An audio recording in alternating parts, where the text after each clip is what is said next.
the impact on employees and their families, and we have to search for some compromise between the solution. We will have a big and lively debate as ministers of social affairs in Prague and this coming Thursday and Friday. And we have to also look to the social, economic and climatic fund. We have to discuss how to do this before the planned target date.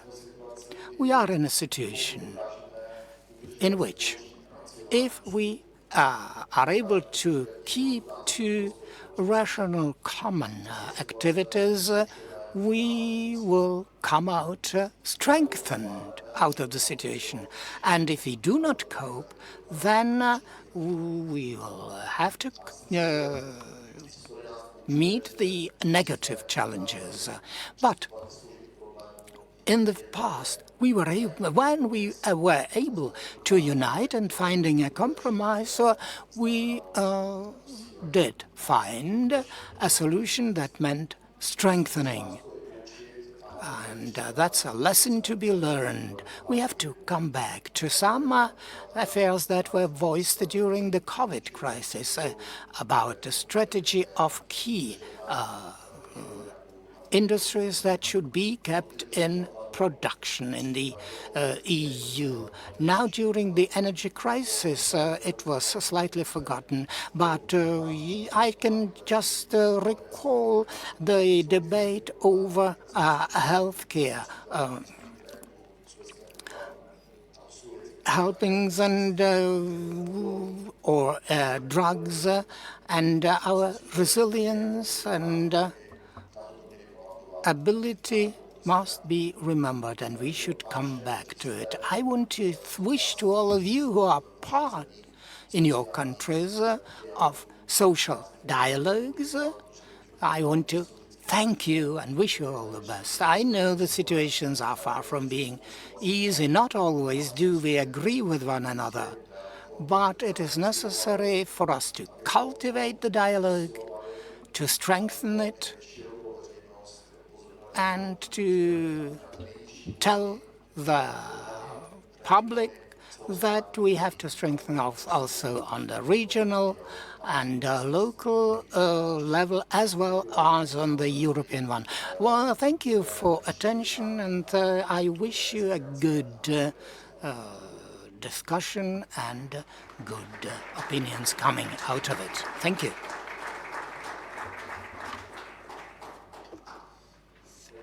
Very much, Minister, for this keynote speech, and especially that you have put the emphasis on the social dialogue. Just as a reminder, we know that the European Commission had announced a communication on social dialogue. This has postponed, but I think it will come out beginning of next year. So I hope that we can use the time together to make sure that in this communication there will be concrete measures and concrete proposals how to strengthen social dialogue at European level, but also at national level, because I think this will be really key if we want to manage this transformation process, that there are really key and concrete proposals how to improve dialogue also at national level, because we can see that here we have a lot of shortcomings.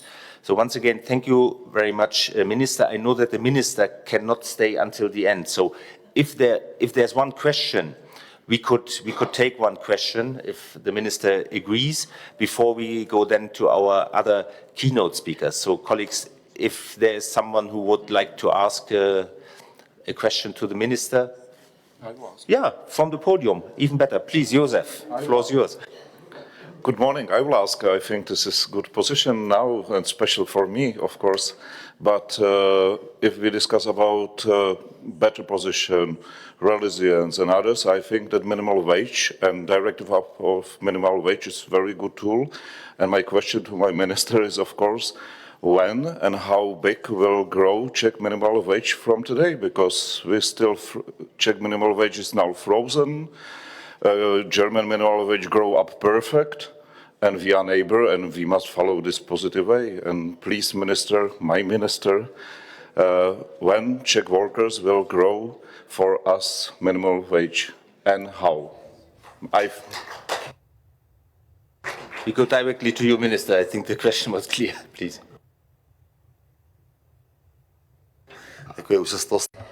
Thank you. So this is a social dialogue in life transition right here at this table with Mr. Středulav. We've been conducting this discussion for some time.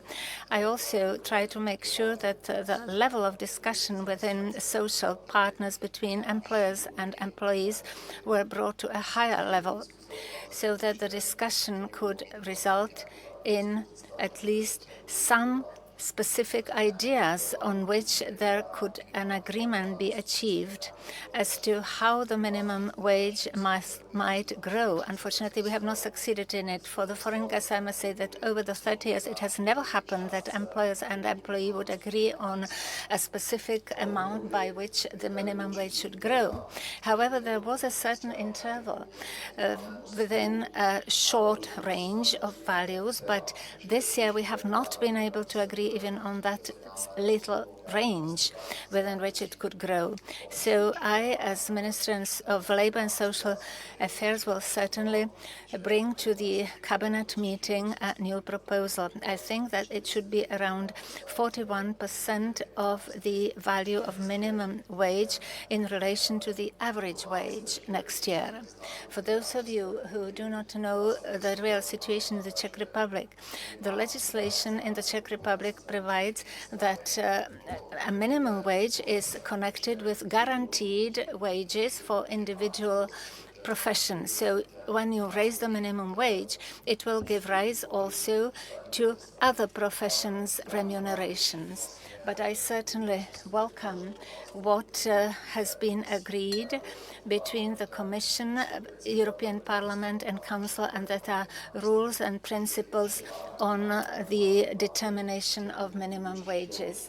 Because we would like to implement this in our legislation next year to make the situation more transparent, to avoid speculations and discussions that are somehow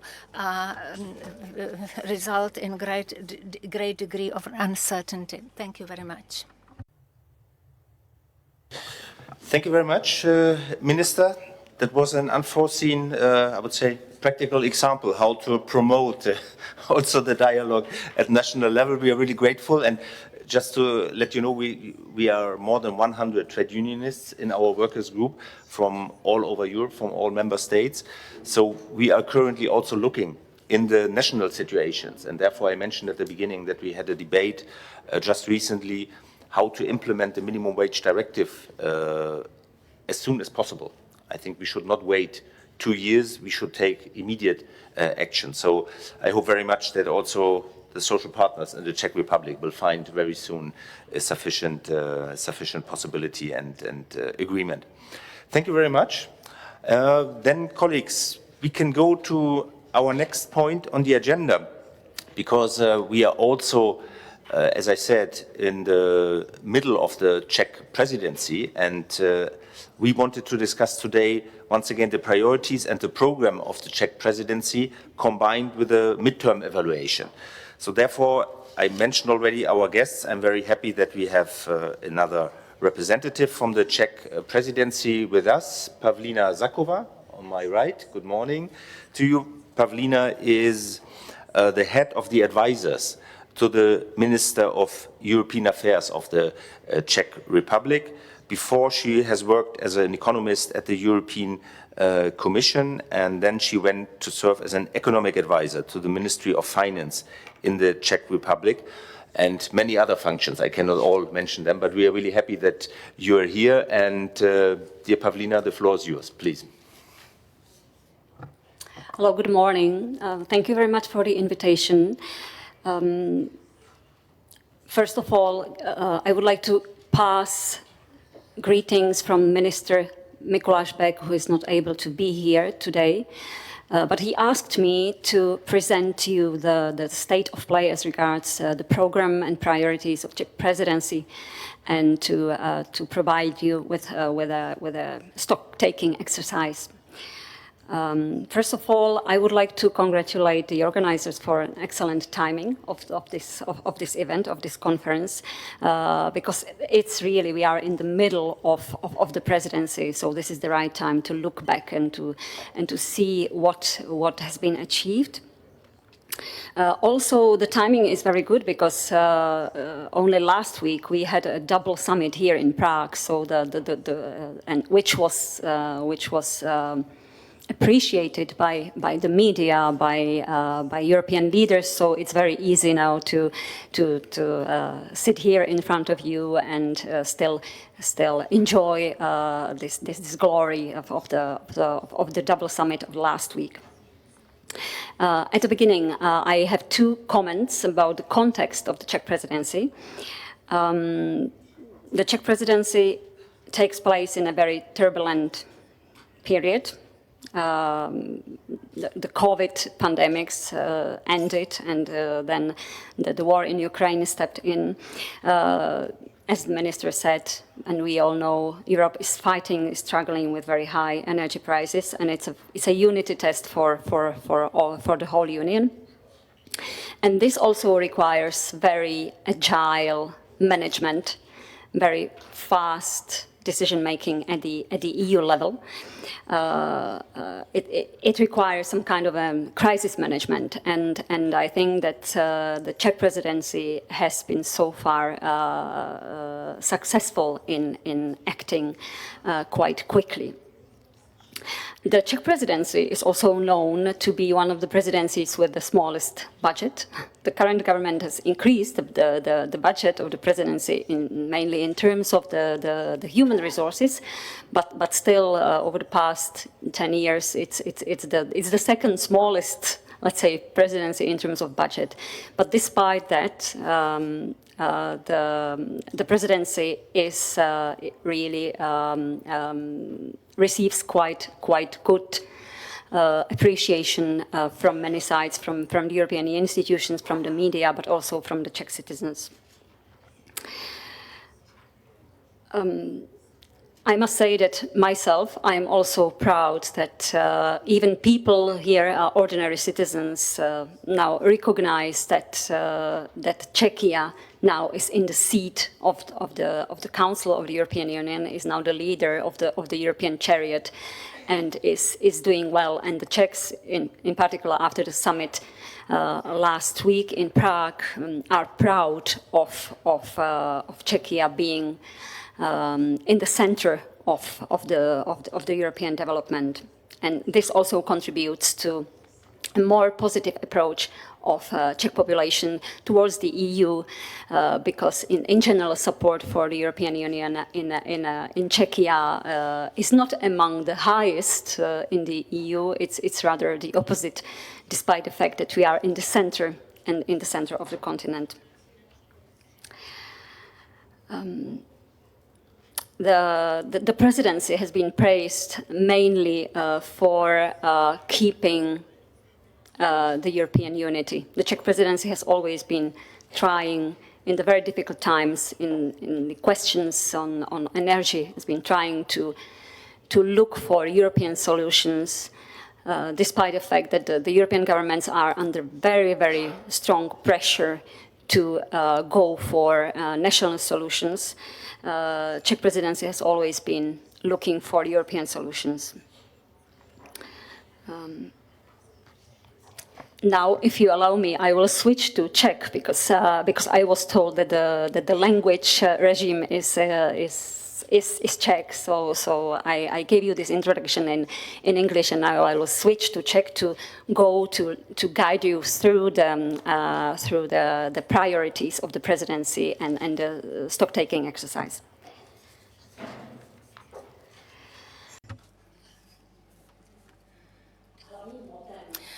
The main motto of the Czech presidency is Europe as a task. This motto was selected in memory of Václav Havel and his essay of 1996. At that time, Europe was also undergoing very turbulent changes in terms of the European order. Thus, the Czech Republic, the Czech presidency, has decided to use this slogan as its main motto, and it added to it 3 more words: rebuild, rethink, repower. We do not even translate these words into Czech for language and aesthetic reasons. However, they perfectly express the need to rethink the setting of Europe, to strengthen Europe, both from the point of view of institutions, from the point of view of unity, energy. It points also to energy transformation, transition. The Czech Republic has set 5 main priorities. Ukraine, of course, is the first one. Namely, managing the refugee crisis and post-war reconstruction of Ukraine. In this connection, allow me to say that in both these respects, in both these aspects, the Czech presidency has already achieved a big deal of progress. Last week, under the leadership of the Czech presidency, 8th sanction package was approved against Russia and Belarus, including also capping of oil prices prices of oil transported by sea from Russia. It was expected that it would take a much longer time to agree on the 8th package, like was the case of the previous packages. But owing to the deteriorating situation, it was possible to find quickly an agreement. European leaders have agreed on providing financial assistance to Two tranches have already been approved, 6 billion euros altogether in total, in order to help Ukraine to run the state in this extraordinary situation. At the same time, there are discussions on establishing a fund for Ukraine renewal for the future time of reconstruction after the war. The Czech presidency has already helped to find agreement on refunding the aid which was already provided to Ukraine by individual states. The European Peace Facility is being used. Now it is 2.5 billion euros, and now discussion is being conducted on its further increase. Within informal meeting of ministers of defense, it has been agreed that a military mission will be created for Ukraine, which will enable Ukrainian troops to be trained in the territory of some EU member states. I would also like to mention continuing datus on the state discussions on the candidate status of Ukraine. The discussion with Ukraine is going on in this regard. Ukraine is a big priority, and we also have to deal with the impact of the influx of refugees from Ukraine to Europe. Package Fast Care was agreed on in July, which makes it easier to draw on the cohesion fund in order to deal with Ukraine crisis and other negative consequences of the war. So this was the first priority. Now the second priority, it is of course energy security. As I have already said, the goal of the Czech Republic is to find European solution of the high energy prices and further reduction of Europe's dependence on Russia fossil resources. In this respect, the task is more difficult than we might think some 6 months ago, because the situation is extremely dramatic. And the Czech presidency has already convened 3 extraordinary council meetings for energy.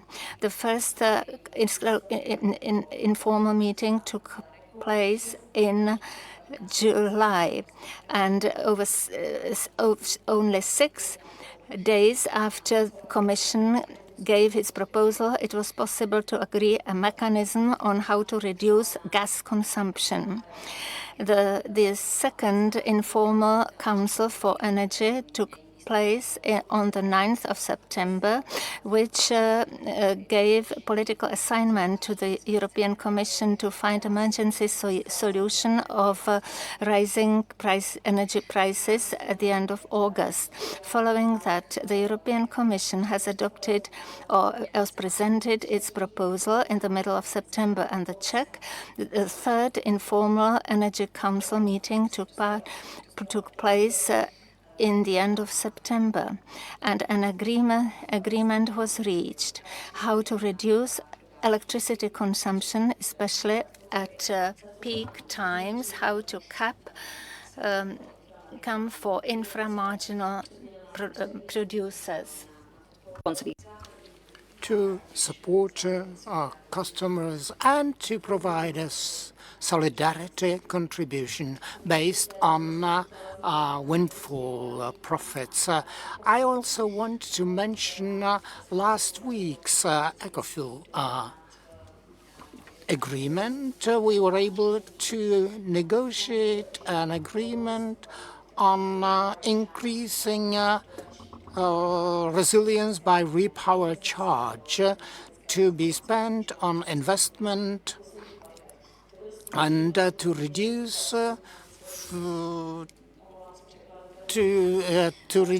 dependence on gas. It was an extremely difficult task. You always run into troubles when you discuss distribution of money, but we were able to somehow solve the jigsaw puzzle, and in the ECOFIN we were able to divide or to distribute the financial assets. I would like to mention another success of the Czech presidency, which was slightly forgotten, and that was the vote taken in the EU on taxonomy in the early July. Also, with the participation of Czech representatives on the highest level, we were able to see this through the European Parliament, which supported bringing natural gas and nuclear power into the category of the so-called sustainable resources. It was extremely important for a number of countries, including the Czech Republic. The third priority is strengthening of defense capacity in Europe and the protection of the cyberspace. The main task here is implementation of the so-called strategic compass. The strategic vision approved in last March for defense and security of Europe. I want to mention here negotiation and the conclusions of the Council in terms of cyber security, which is a big dimension of the European security. We are now in the closing stage of this negotiation. And another thing was agreement on how to prevent interference and how to face hybrid threats, especially from the side of Russia, but not only. And last but not least, also in security and defense, I would like to repeat what was achieved in terms of Ukraine, strengthening the European peace tool. The mission in Ukraine and progress in negotiation in discussing regulations regulating the support from European countries. The fourth priority of the Czech presidency is the so-called strategic resilience of the European economy. Especially it concerns, again, providing security. Security plays a big role in the priorities. When it concerns war in Ukraine or energy security or defense, and also resilience of the European economy. Again, this concerns providing security in terms of supply chains or providing food security. The big part of this priority covers the digital area, where we were able to discuss and agree on digital closure. I would also like to mention the agreement on the mandate in providing safety of products. And the last priority is resilience of democratic institutions. Again, it concerns security in the setting of our democratic order. And the main thing to be mentioned is the continuation of opening and continuation of negotiation of the European Act on freedom of media. That was started in early September, and it is the purpose for the presidency to reach or to achieve as much agreement as possible. It also concerns the fulfillment of the conclusions of the conference on the future of Europe. And the last thing I would like to mention is negotiating the so-called election package. We want to achieve an agreement on common regulation of political advertisement. So these are the 5 priorities for the Czech presidency, but especially from point of view of this forum. You probably didn't hear too much on the social agenda. It is hidden in various priorities. So a social agenda, however, was not chosen as one of the 5 basic priorities. Nevertheless, the Czech presidency works on this very strongly on negotiating proposals that are on the table. It was the directive on minimum wage has already been mentioned. We succeeded in achieving some agreement, and mostly that is the merit of the French presidency, but a part of it spilled over into the term of the Czech presidency. Another big challenge is the directive on working conditions on for people working on online platforms. Definitions have to be found there, and legal base. We should arrive to an agreement by the end of our presidential period. Also, the Czech presidency started negotiations on further proposals and packages submitted by the Commission in September, especially protection of workers when it concerns exposure to asbestos, And we hope to achieve some agreement during the Czech presidency. And the last thing that we had are the recommendations of the Council on Barcelona targets in preschool education and long-term care, in which we hope to approve some conclusions by December. And also the minimum income is another topic, and we want to approve the report on the progress in the negotiations. So that's it from my side.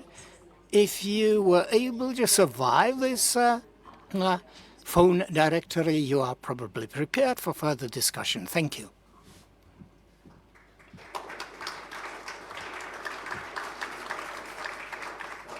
Thank you very much, Ms. Zakova, for this very comprehensive description of the state of play. We can see that you are working on many, let's say, files, many problems, and I think your motto that you mentioned at the beginning, rethink, rebuild, repower, is a bit overshadowed by crisis management. I think this is what you have to do in all the council formations, and we very much hope that you will make further progress on this. You mentioned the social aspect. We would have wished to make this explicitly to a building block of the Czech presidency, but nevertheless, we hope, as you said, that you can bring forward and push forward some of those important files which are currently under discussion. We will have maybe a few minutes for questions afterwards, but I would like to come now to my left side here, first of all, to Josef Středula. I think I don't have to introduce him very long. We all know Josef as president of the Czech Moravian Confederation of Trade Unions, CEMCOS, since 2014. Josef is also vice president of the ETUC, and we know each other for a long time. And I said it yesterday, I appreciate always his strong commitment to not only to workers' rights, but especially to social upward convergence. I think this was always your guiding principle, to bring wages, to increase wages also in Central and Eastern Europe. And I think we made only the halfway, but we achieved already something. So Josef, I will welcome you very much, and I very much look forward now to your speech. Please, the floor is yours. Good morning to everybody. I will speak Czech, but first of all, I thank you for invitation. Thank you for your work. Thank you especially, Oliver, for a very good approach for all workers in the European Union. Who know me know very well that I will provocate as usual. It means I will say many issues very open, but the reason is not provocate you, but the reason is to support our common work and support our common goals. And I believe that to your future measures, because I think that this is very important to be common, to understand what is new or what we feel in one from the member states, and I believe that you will understand me very well. And I will start this provocation in Czech. Because my minister is here, I must know this. Takže první. Now, the first question. How are you? How are you doing? I hope your situation is excellent. Your workers are satisfied. Nobody is afraid of anything. The employers come up with their own proposals on increased wages.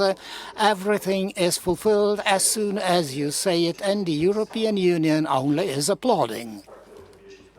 And that's how it goes in each country. Or is the situation different?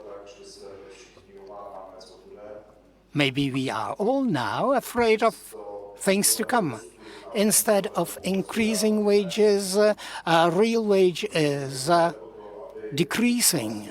If you're asking for at least come to terms with the increased prices, you get the answer that that will increase influence. If you're asking for bigger rights, you get the answer that is impossible. What else do you want? Well, I'm sorry for this sort of openness. I must say that when we were entering, or when we were joining the EU 18 years ago in 2004, I was much more idealistic and much more positive about the affairs. If a directive is adopted on a minimum wage, Minister, it's not about the supposed wage, but the real wage. But now the proposal by the minister will not be 50% of average wage, but only 41%. And that will mean increase by 200 crowns, something like €8. With the published inflation rate of 18%. So convergence doesn't take place in wages, but divergence. Even biggest subdivision of countries between themselves. It's a dramatic division. If you think that companies from Germany, because in the country average wage goes up to €12, if you think that in their Czech subsidiary they will do so, you can forget it right away. So, in fact, I have a sort of a project for you. I would like to hear, how are we doing? How is life in the European Union? I keep on hearing on how companies are doing, but I hear very little of how people live. Individual people live in Bulgaria, Romania, the Czech Republic, in France. How will they live? And the main topic is here is social dialogue in terms of green transformation. And probably the result within 5 or 10 years, if the Union and the member countries go on, then jobs will move from Europe, for example, to the US or to Asia. Why? When we see the prices in the energy market, how dramatically different they are, and our government does not react in an adequate way, then I am afraid for the future. And so are the employees. Not only employees now, it's also the companies who say what is to come. The minister mentioned it. He said that big companies do not get any support, and they will have to reduce, they will have to move elsewhere or to close down. So I would like to know what the life will be like in the EU, not only on the global level, but especially on the level of everyday life. For example, in the south of Slovenia or in the north of Moravia in the Czech Republic. I know that you are quite sharp in your opinions. I know that Oliver mentions this on every occasion. But one thing I would like to mention, and would like you to make it yours, is if we adopted the European social rights pillar, it must be set in a way to be enforceable from the point of view of a citizen. A recommendation is not enough. But one recommendation that is not contained in the pillar is that a right should arise in the European Union and for the participation in decision-making. Then we'll be able to solve many things on the national level. But if we mean the European Union seriously for the future, we will not do without this. I'm afraid of the increased pressures for leaving the European Union on national levels. That's why I'm so frank and open about this. If we thought that within 20 years we will converge in terms of wages, I must report to you that they do not. There are things that people do not like. There was one thing that they had been expecting, that we will come closer to the advanced countries. It is difficult to explain to an employee why his foreign-based company tells him that they have to reduce or keep his wage, and they then bring their dividends home, but he is the one who paid for it. Nevertheless, his living standard is only half or 1/3 or 2/3 of what is in existence in the other country. So more rights have to be achieved to make the social situation of the EU citizens more comfortable and more foreseeable.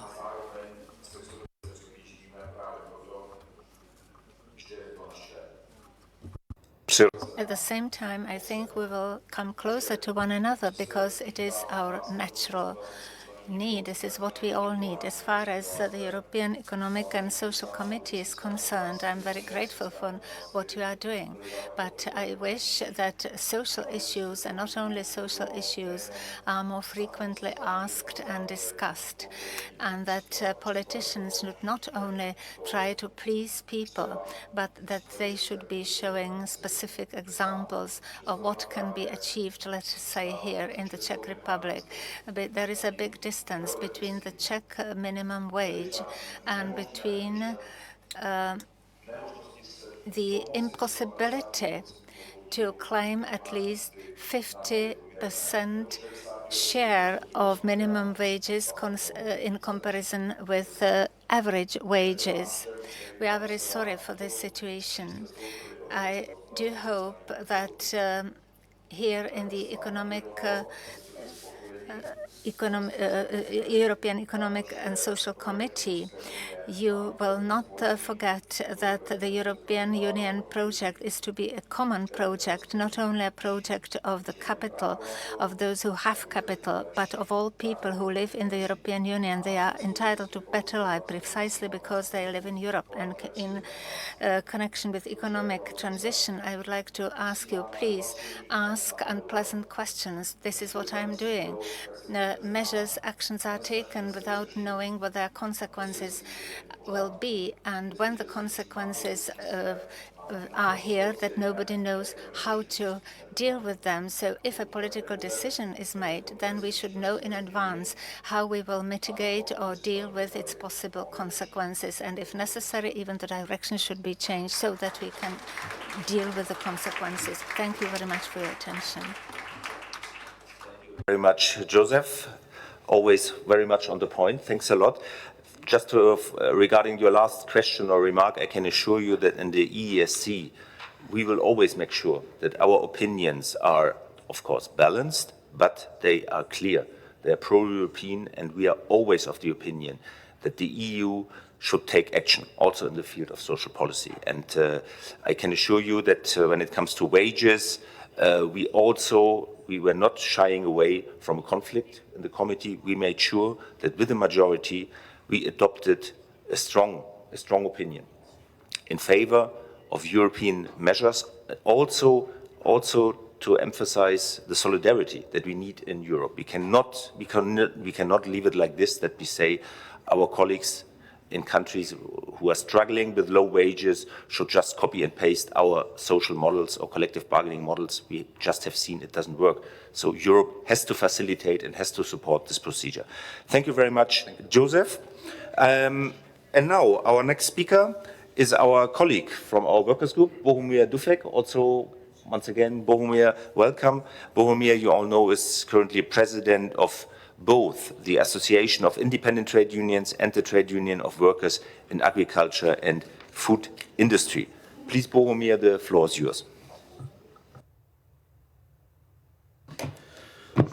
Oliver, pane ministře.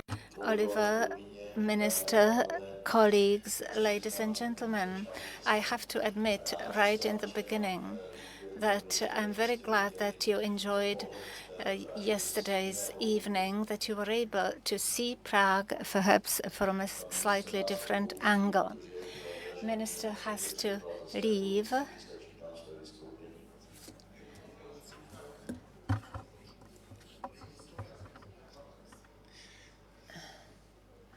Excuse me. I hope that now you can see the interpretation. Can everybody hear us? So let me start again. No? Can you see?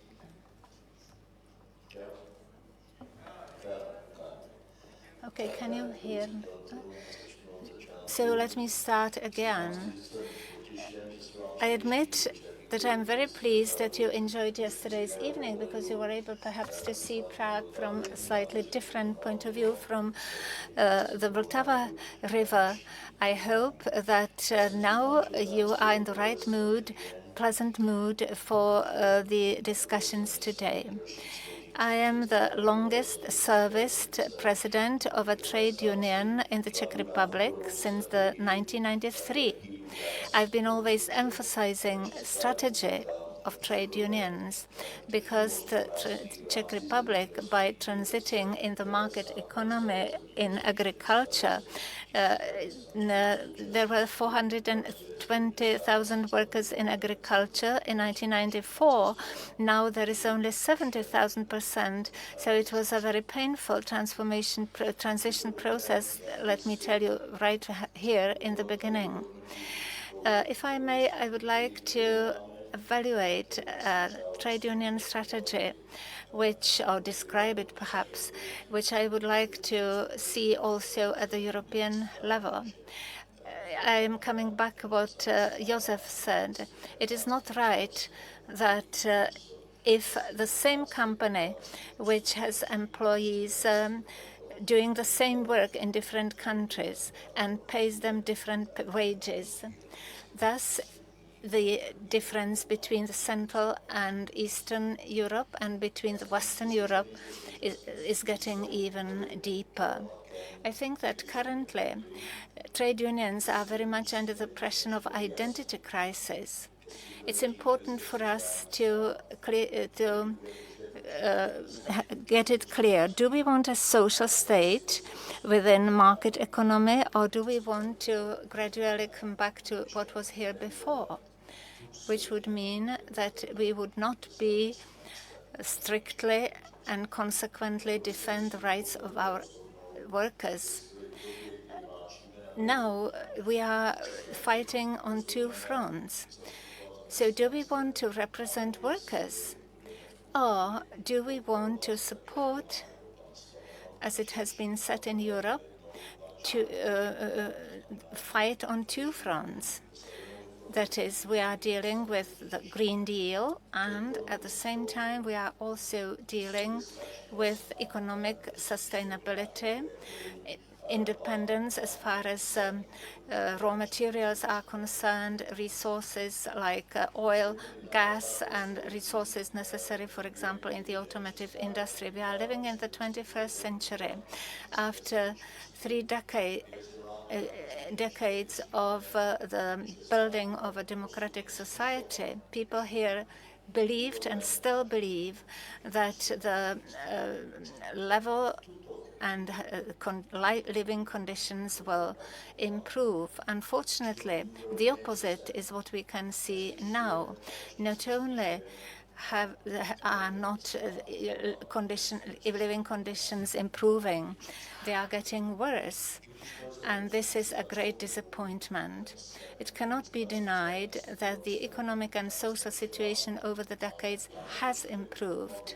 However, we do worry that it will not be the case in the following decades and that the workers will have to pay for that.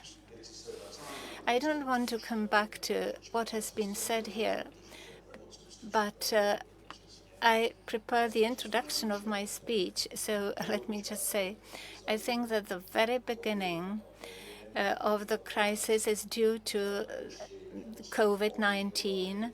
The numbers of patients filling hospitals across Europe were enormous. And here I would like to thank in particular the Czech healthcare workers who managed to cope successfully with the situation. There were plenty of problems. Shops were closed. Movement of people were very much restricted. And we were able to meet interactively as ESC too, because we couldn't meet in person.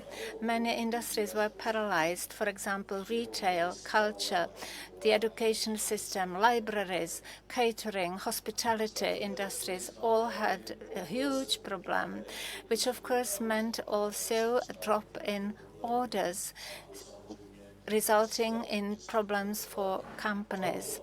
Thus, companies, firms, quite automatically transferred their problems to their workers, something we very much didn't like, because subsidies were available in the Czech Republic for many things to compensate for the problems, but the worst situation was that in which working people found themselves. I must say that there is a certain anomaly in the Czech Republic, namely the unemployment is not as high as is the average for Europe, even though, according to the latest information published by the Office of Statistics, is that the inflation has achieved 18%. After the pandemic, suddenly another blow struck, not only affecting inhabitants here in the Czech Republic, but all over Europe. I mean, the aggressive war. You know that ever since it has begun, I was always in favor not calling it simply aggression, but aggressive war, which is what was launched by Russia on the 24th of February. I saw it quite clear. It was quite clear to me. There is aggressor on the one hand side, and an attack, a military attack against the territory of another country is totally unacceptable to me, something that I will never accept wherever it might occur. Of course, there are also consequences of the aggression and effects on this aggression on the situation. What gave rise to the economic crisis? Think about it. It's part of the war in Ukraine, an effort to move the problem also to the European Union and other countries and make it a problem there. It very much is in line to what Putin did to Europe. We already had a very unfavorable experience. We perhaps too much were oriented towards Russia, and it was not right. As we could see already in 1968, when there was a beginning of a democratic process, everybody was looking forward to building an economy in a new way, and so all of a sudden Russian tanks came and put an end to everything, all hopes. Now, I would like to point out another issue which is currently being discussed very often. It is important that we build a closely internet infrastructure across Europe. Otherwise, it will not be possible to connect small renewable resources. And do not forget, please, that a large supplier to the network of the European Union and its member states was Ukraine. It not only supplied large amounts of grain, mainly to Europe, but also it exported electricity to the European Union.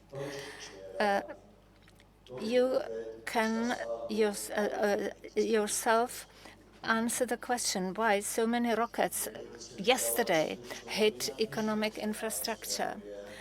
You know, there was a large dependency on the part of many companies on Russian imports. There is something that is not often mentioned, but this dependency will have its ramifications also in the future. And I hope that the European Union will, with the help also of the trade unions, be able to come to an agreement. It is important that the member states come together and start buying jointly gas, similarly to how it was done with medical supplies, vaccines during the COVID. I think this will certainly contribute to greater stability and cohesion of the European Union. It is also important that we take a closer look to the electricity prices in connection or in relation to gas prices.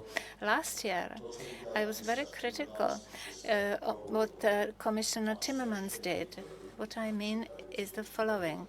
At that time, we didn't even know that Russia was preparing an aggression, but it was about emission trading system, emission allowances. But you see, if you want to really create a green economic system, that you can't simply interfere with the electricity market by allowing trading in only one part of it, namely emission allowances. And the original price was €5. Then it jumped to 30, and at the end of the year it was 100. So imagine and what it meant. You can talk to those who trade in them, what it meant for them. Why am I mentioning it? Because, of course, it also affected the situation around collective bargaining. Because this enormous rise in electricity prices, of course, pressed for savings on the part of employers. And where can they save most? Obviously, on wages. If we are now saying that we will all economize and make savings in winter, it is certainly good. We want to save on energy consumption also in trade unions, because the best and the cheapest energy is the energy that is not consumed. And the Czech Office of Statistics has published data according to which there is a drop in the gas consumption by 12% in the Czech Republic, which is close to the European average. And here I would like to draw attention to one very important thing.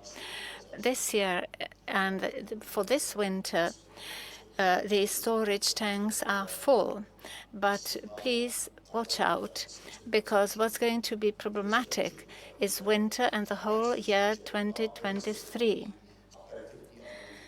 I have a wonderful team of people who prepare analyses around green energy, traditional energies for me, and the analysts very much emphasize that it is important to see what their Tuturians will do when there is not enough gas. When there is, of course, first of all, it will affect households. I do not believe that large companies will stop producing. They will make sure that they keep working because they have to stay in the market. The problem will be not price creation, but the amount of gas which will be consumed in this market. And these are the highest costs. which will also affect the households in the first place. And of course, especially difficult will be the situation of households with children.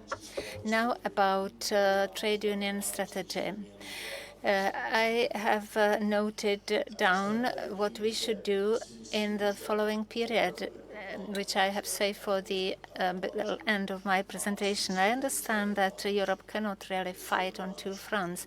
So what is closer to our hearts? Is it Green Deal or is it energy security? Please believe me that now we have to look at energy security in the first place, because if we manage to sensitively deal with energy security, then we'll at least partially deal also with the Green Deal. We think that we'll be able to manage Green Deal from the beginning till the end of this year, but it is not the case. It can't happen. The time has changed. We are pressing really hard with Joseph, and we want to have regular negotiations of the tripartite negotiators every fortnight. We want the government to inform us about the steps they are taking, and we will be informing them about what we are going to do, what steps we will take. We want to launch negotiations on minimum wages. The minister already spoke about it. I already mentioned that we would be very happy if the European Parliament were to adopt the transposition of the European Directive on minimum wages next year. On recalculating, we can see that it would mean a growth by about 4,000 Czech crowns. The amount is based on exchange rate. 1 euro equals 25 Czech crowns. We do not want to abandon the Green Deal. We just want to transform it in such a way so as it would be helping especially the citizens here in the Czech Republic. So these are our priorities. We always try to make sure that all we do is based on facts. You can find a brochure of 7 studies that we have commissioned.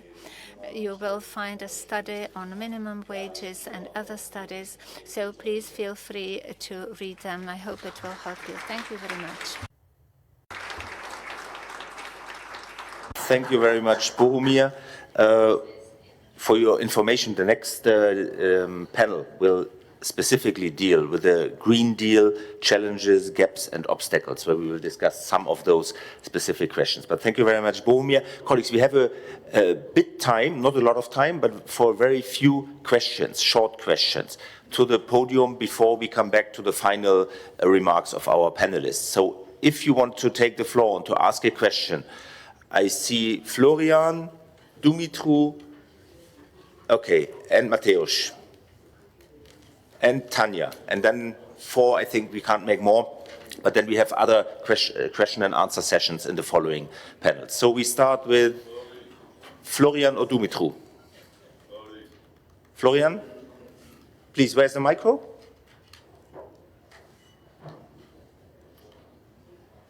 Okay, behind you.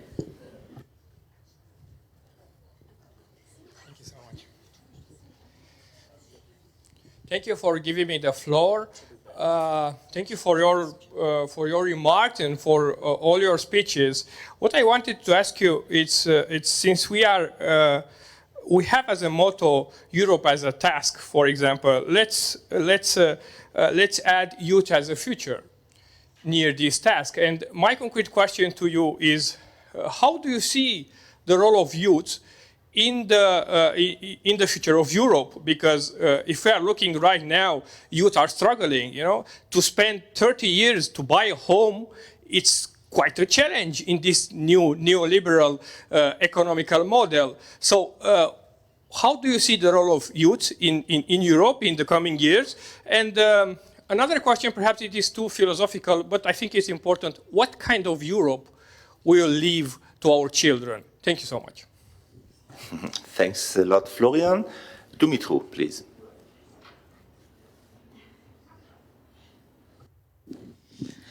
I'm sorry, good morning. I'm sorry that we are monopolizing from Romania the questions, but we have many problems. So my reflection regarding what has been said here today, it's the relation between the corporate economy and, if we can call it still, the state economy.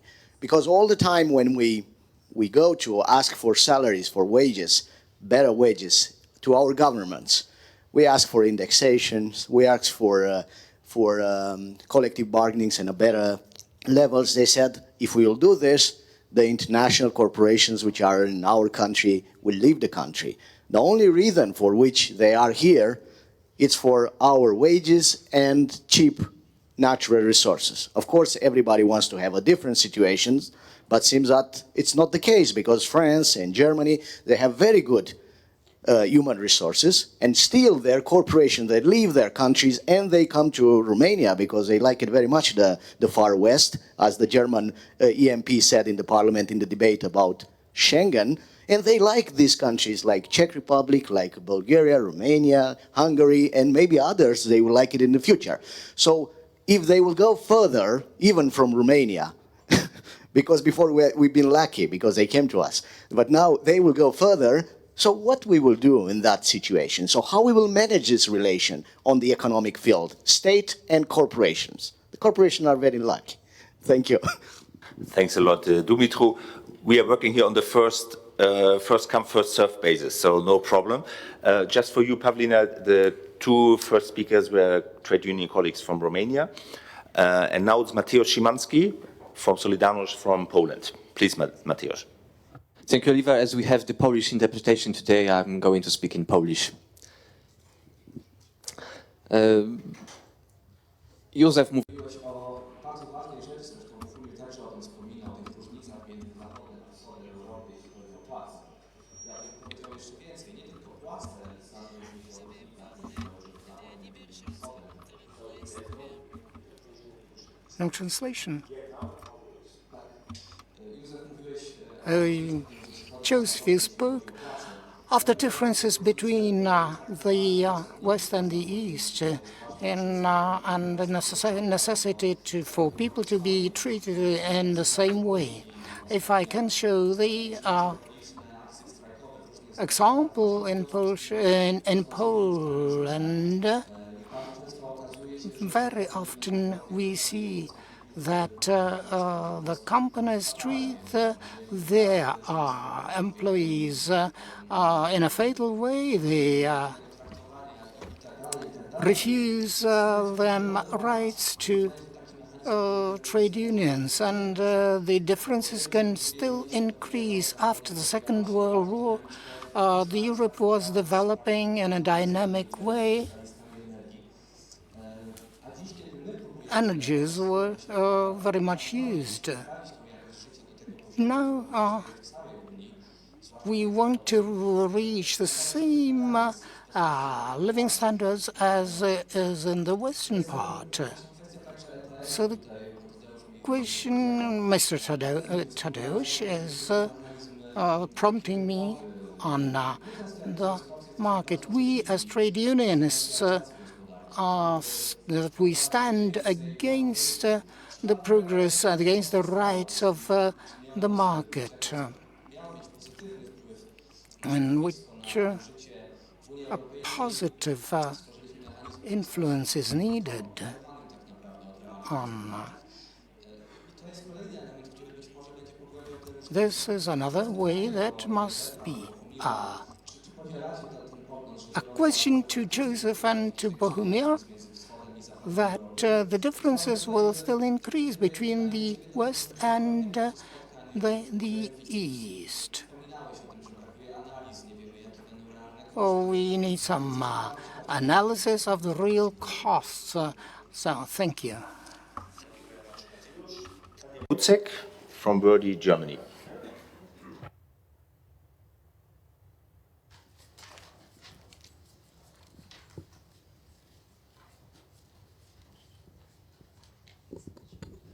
Well, thank you very much, Oliver, and good morning, colleagues. I wanted to take the opportunity, actually, to address the Czech presidency on an additional topic that we haven't followed so far. I understand that the Czech presidency is currently in preparation for finalizing its council conclusions on the new communication of the Commission on trade partnerships, which is dealing with trade and sustainable development. And I just wanted to stress once more, not only as a member of the workers group, but also for the entire ESC, this has been a topic that we have been following over the past years, and I myself had the opportunity to lead the committee's work on that as a rapporteur. And I just wanted to stress the real importance and the progress that we're actually making with this communication to make sure that we do have, as was also mentioned by Matthias, a green deal also in our trade agreements, to have a just economic growth, to have a fair globalization. This is for the first time that actually also the Commission took the opportunity to take our own recommendations on board in their communication. Just to stress two particular points, it is so important that finally we do accept that we have to have a sanction-based approach, in particular when it comes to violations of labor rights and trade agreements, but also not breaching the commitments on the Paris Agreement. But also then going one step further, we are very progressive now that we have the occupational health and safety conventions. This is something that should be stringently included in all the trade agreements. So I really hope, and I want to also emphasize with you, that the Council conclusions will be such an important pillar, and you would always find within the ESC, in particular the workers group, strong supporters for that. Thank you. Thank you very much. Tanya, we're a bit running out of time. Only 1 minute, but it's really the very last question for Tatiana here. Yes, and that's a very crucial question, because there are no jobs without skills. And I was really pleasantly surprised about the high quality of education in Czech Republic. And then if you compare that also with the countries of the member states, they are higher than the average of EU average. However, there is always but. There is huge disparities between the regions. And unfortunately, there are groups of young people which are not getting the same quality of education.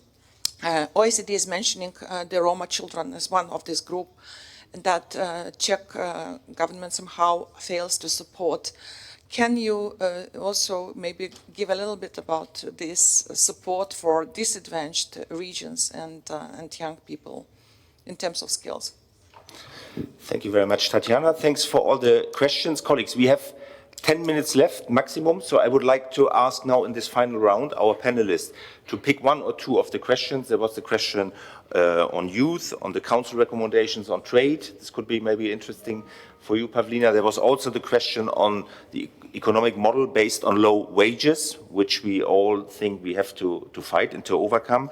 And there was, of course, the big question about the differences between East and West, especially in social standards, and how to or if we are on the right way to overcome those divergences. So, first of all, I give the floor to Pavlina for your final comments, please. Okay, so I will first respond to the question on Europe as a future and the role of the youth. Of course, the youth is our future.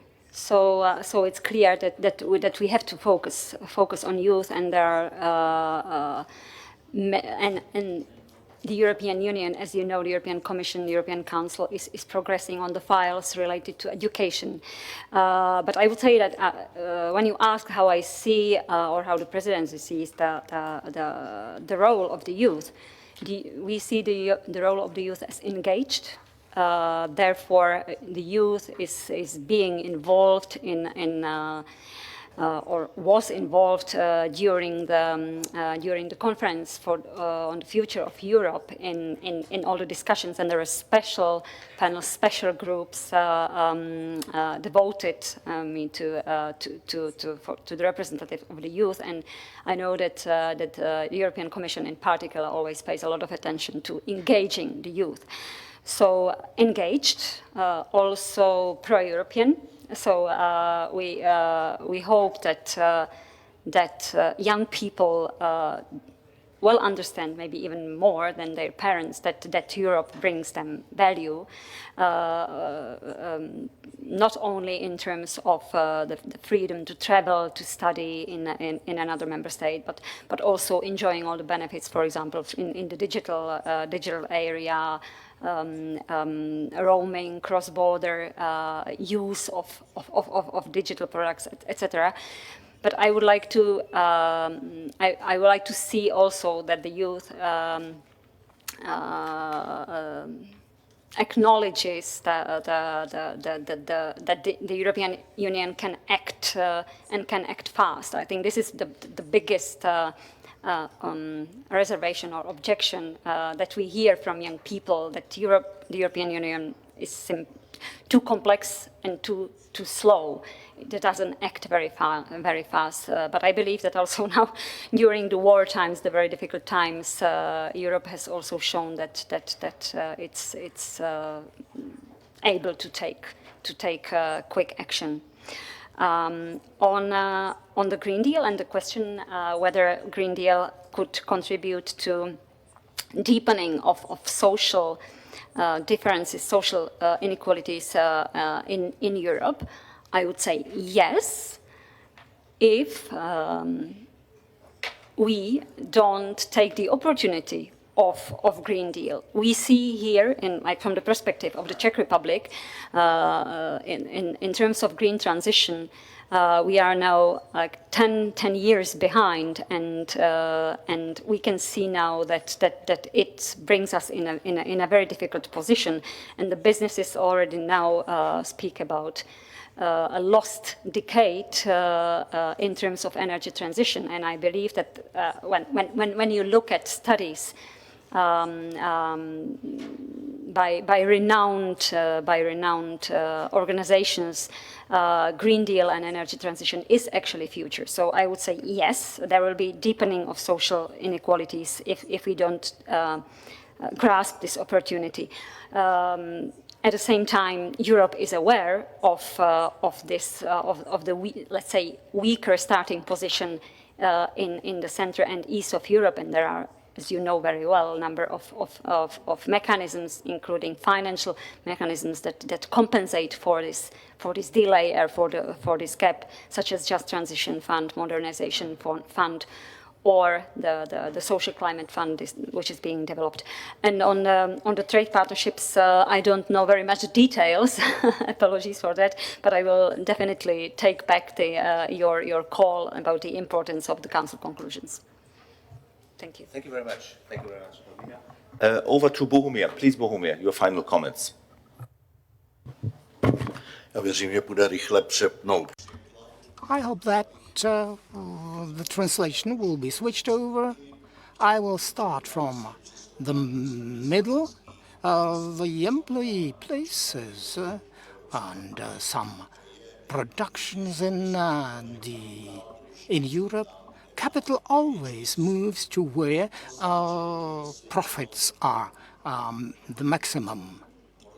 That also happened after 1990, when foreign companies were searching in this country, but also in Hungary, Poland, Bulgaria, Romania, were searching for their position and put through their economic advantage. But the problem is that capital started to move to third countries. Now you do not have syringes, you do not have chips. Europe should cope with this in a quick way to also raise the living standard. And another answer is yes. It always happens that capital is moving around. We are Group 2 trade union members. We should exchange all the economic information so that we are able to counter this pressure as much as possible. I lived through such a situation. For example, a German organization in Warta helped us. And for Group 2, you must remember one thing. Some companies are now threatening they will leave the Czech Republic or the European Union as a whole. We should be on the head, but we should also be reasonable. As for ETS and the trading, yes, the position was not right. And in terms of, for example, Ukrainian defense to Russia, Russia's pressure. As for Paris Agreement, look to how China or India are fulfilling it. Europe only accounts for 10% of CO2 globally. So all countries should be brought to a commitment under the agreement. In poorer countries of Eastern Europe could also otherwise could lead to further decrease in living standard. And the last thing I want to say, the fund of renewal or recovery should not only move money, but it should also provide solidarity among countries. Thank you.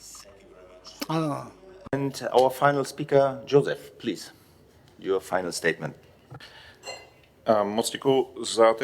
Thank you for the questions. Very shortly, Mateusz, yes, I am afraid that the Green Deal will divide countries and set them against one another. It is my serious fear. I can see it, but nobody really tried to look at the results. And I'm so afraid that there will be a bigger tendency leading to extreme processes and even to to some countries exiting the Union. I am very much afraid of that. As for the youth, I think that politicians are sometimes able to say that future is important for the youth, and at the same time they will say that the cost must be decreased by the state, for example, in terms of education. The situation is similar in this country. We say then, on the one hand, inflation drives people into economic situations that have no solution. But in the Czech Republic, for example, in the last 2 years, the benefit for parents who raise children was not increased by a single crown. So they actually lost 20% of their real income. And instead of putting that benefit into parallel with the inflation, in fact, they got into a worse situation. The inflation thus impacts the parents of the children, and they will not be able to afford to send their child to a remote place where they could get good education, because that won't be affordable. So they will choose a school that will be within the driving reach, and it will not be the best school for the child, but the only affordable one. And if teachers' wages are not raised, again, errors will be committed that, however, will come up in a much longer period, longer than the period between elections. The point is that politicians say we are helping the youth, but in fact they do not do it. One thing that still was not materialized is lifelong education in the Czech Republic. It is in no way fixed. It does not exist. And from the point of view of economic activity, if your profession can be changed several times during your life period, but there is no mechanism to be adjusted to it. So if we say that the youth is our future, in fact we do not fulfill the slogan in the time of their young years, but also at the time when they become economically active. I have several requests. Try to make sure that people have a better life, not only in the European Union, but in Europe as a whole, including Ukraine. Look after, place attention and place emphasis on social cohesion. Be the first who would warn politicians that something is wrong. Please insist on a higher level of convergence among the member states, because what we now see is divergence rather than convergence.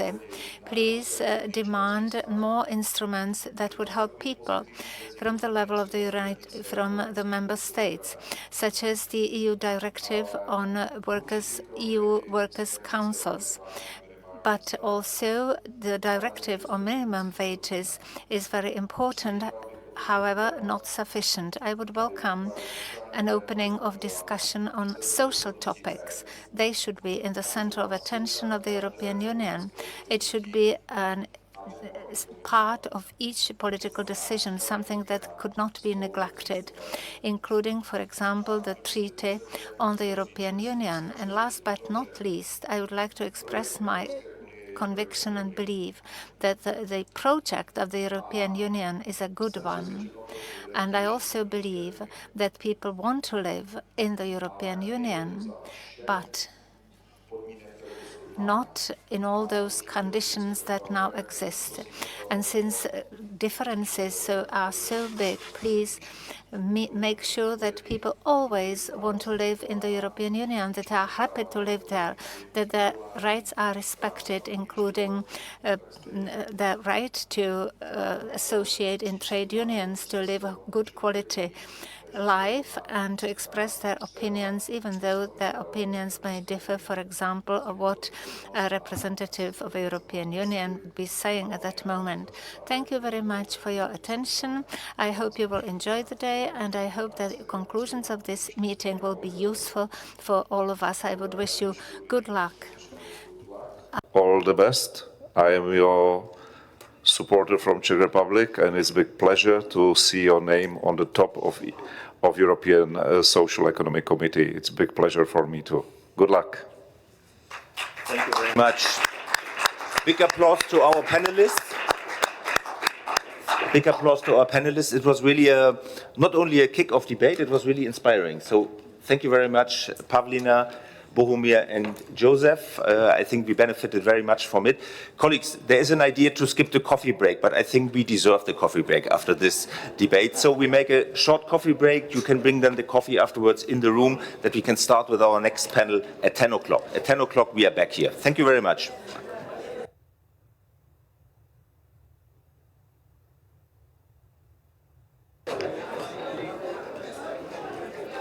11 o'clock, of course.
Okay, colleagues, be so kind and take your seat so that we can continue.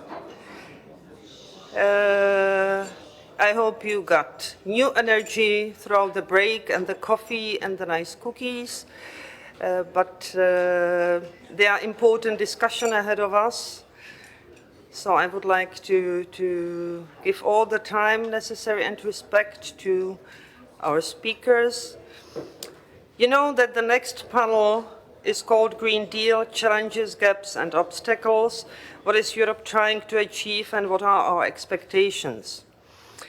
I mean, we probably do not need to set the scene too much because the previous discussion already showed that there are parts and regions of Europe where the Green Deal is rather seen as a threat, as something which is not very concrete, but threatening the society, the working people, the families, the regions. On the other hand, it's clear that it is our political guideline for the future. And although we are facing enormous situations today in the post-COVID and the war situation in Ukraine, this is one of the guidelines for the future. So we should be searching and trying to find a good balance. And it's crystal clear that there is much more to be done than what is actually happening today in our concrete realities. We are having a very good panel here for this discussion, which is composed of Agnieszka Kulesa, working for the Center of Social and Economic Research since 2018, and she's actually the Vice President of the Management Board. We have got her online, so she's going to be the first speaker. We are having the MEP Mikuláš Peksa. Welcome, Mikuláš, who is the member of the Pirate Party since 2013, sitting in the Czech Parliament since 2017, and in the European Parliament since 2019. Then we've got Ludovic Voet, who is the Confederal Secretary of the ETUC since 2019 also. Responsible there for sustainable development and climate change, migration, youth policy, non-standard work and the platform economy, education and training, equality and non-discrimination, and organizing. And we've got Oliver Repke here as our president, actually as the last, but of course not the least speaker. So without further delay, I would like still at the beginning, all the speakers, if possible, should limit to 12, 13, 14 minutes. Be so kind, try to respect the time frame so that we can have discussion, because you have seen in the previous part of the program, discussion is always a very important part of our agenda, and definitely we need to listen to each other to have good outcomes. So Agnieszka, please, you've got the floor. Good morning, dear colleagues. I hope that you can see me and you can hear me.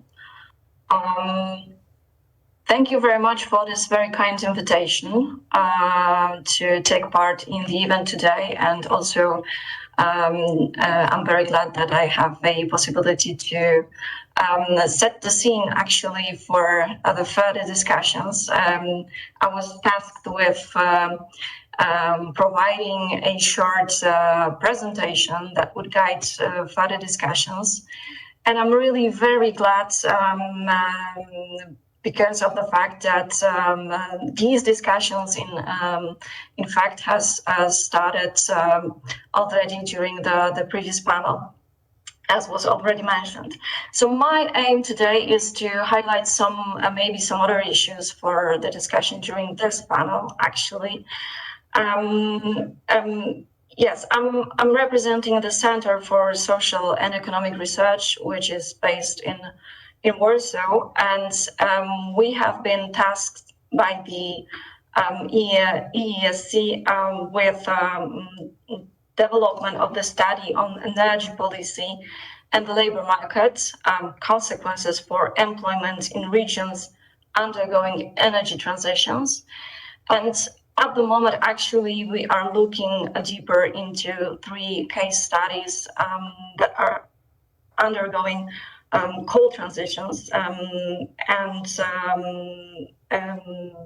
in fact, we are concentrating our efforts on lignite. These are the regions, the chosen regions in Poland, Slovakia, and Germany. And we are concentrating more on the labor market and social perspective there. I mean, on the effects of the transition on the social market and the condition of households. And my presentation will be mostly devoted to this perspective. I hope that it will complement the discussion from the previous panel on the division between Western and Eastern European countries that the European Green Deal might cause. And also, yes, there was an expression used that the European Green Deal might be a muzzle for some states or stakeholders. So I hope that with this presentation we can go deeper into these issues. So next slide, please. Yes, just very briefly. In December 2019, the European Commission presented its strategy, European Green Deal, and it positioned it as the commitment to tackling climate and environmental related challenges, which is this generation's defining task in the European Union. So very, very great big words. The Commission also highlighted that it needs a mobilizing the collective ability to transform the economy and society of the European Union, to put it in a more sustainable path via a set of deeply transformative policies. Of course, the primary aim of the European Green Deal was a net zero greenhouse gas emissions by 2050, and the Commission posed again the European Green Deal as its top priority for the term 2019-2024. The policy areas that are covered by the European Green Deal is quite vast. It's clean energy, sustainable industry, building and renovation, farm to fork strategy, eliminating pollution, sustainable mobility, biodiversity, and at last, sustainable finance. As we all know, the European Green Deal is to be implemented by a set of different and specific programs, policies, initiatives, and measures. It is a huge and complex task in which one of the aims, as you can see on the slide, is to contribute to guaranteeing a fair and integrated transition. So the question for us, and also for us at CASE, is what it means and how to actually implement a fair transition. Next slide, please. Okay. So, as I said, we are concentrating ourselves on labor market effects. And what we can see is that the picture in terms of the outlook is very mixed. We are also dealing with a great level of uncertainty when it comes to the effects, long and shorter term. which of course depends on many factors, both internal and external. The issue of the influence of the COVID-19 pandemic, as well as the influence of the war in Ukraine, has already been discussed in the previous panel, and I hope that it will be continued within this one. So, in a sense, we are now kind of experimenting with the solutions that were planned even before those two external circumstances appeared, but also we are forced to develop, test, and implement solutions at hand without having so much time to test them. Yes, when it comes to internal factors, we can name a lot of them as well: policies, funding, and also, of course, the issue of involving all the relevant stakeholders. So, taking a quick look at the numbers, the first two numbers are global ones provided by the International Labour Organization. On the one hand, we can see that the prognosis is that by 2030, 6 million jobs might be lost due to transition to green economy. But on the other hand, the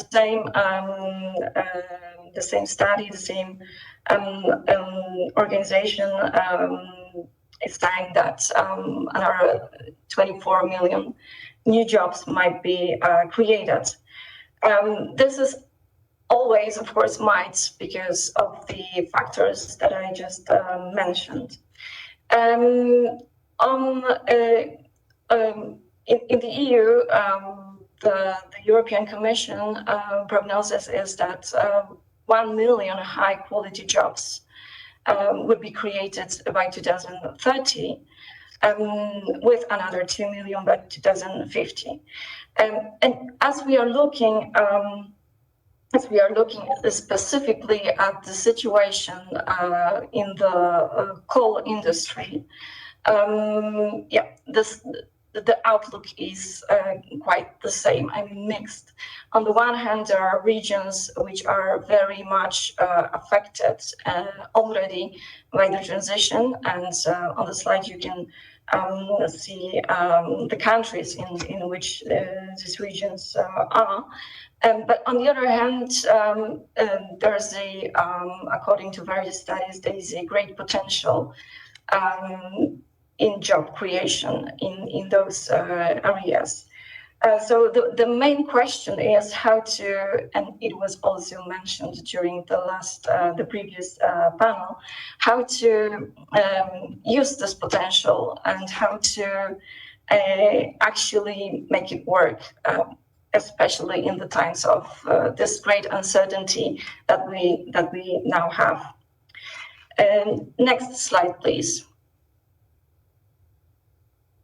What we can say from the literature is that there are a couple of issues that have to be taken into account whilst developing, testing, and then implementing those solutions I was mentioning.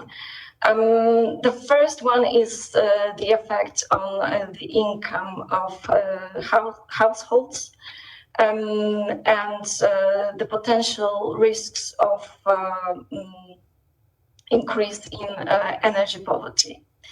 The second one, as mentioned here, is economic inequalities and inequities,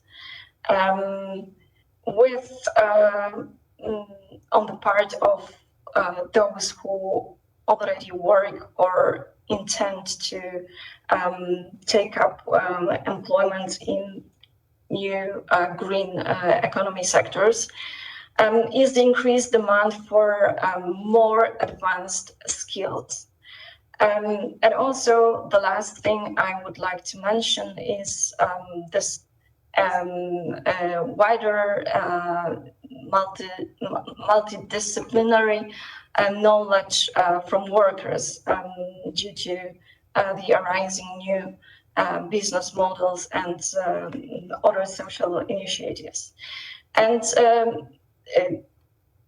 all those factors taken together lead us to a set of questions that might be further discussed during this panel. Next slide, please. These are just the initial ones, in addition to those who were mentioned during the previous discussions. So starting with the factors that can help to ensure this just transition, what policies, what policy instruments should be introduced and implemented, how to best invest in skills training and retraining, how to shape labor and also educational policies, and what specific instruments can support just transition, and in the end, what could be the effects of the current energy crisis on those issues, also on the issue of training new workforce.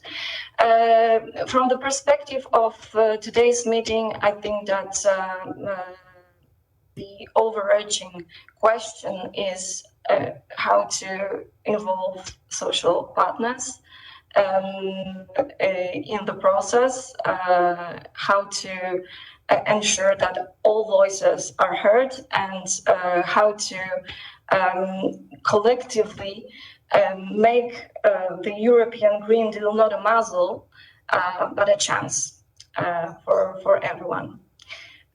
So this is it from my side, a bit of food for thought. And yes, thank you very much.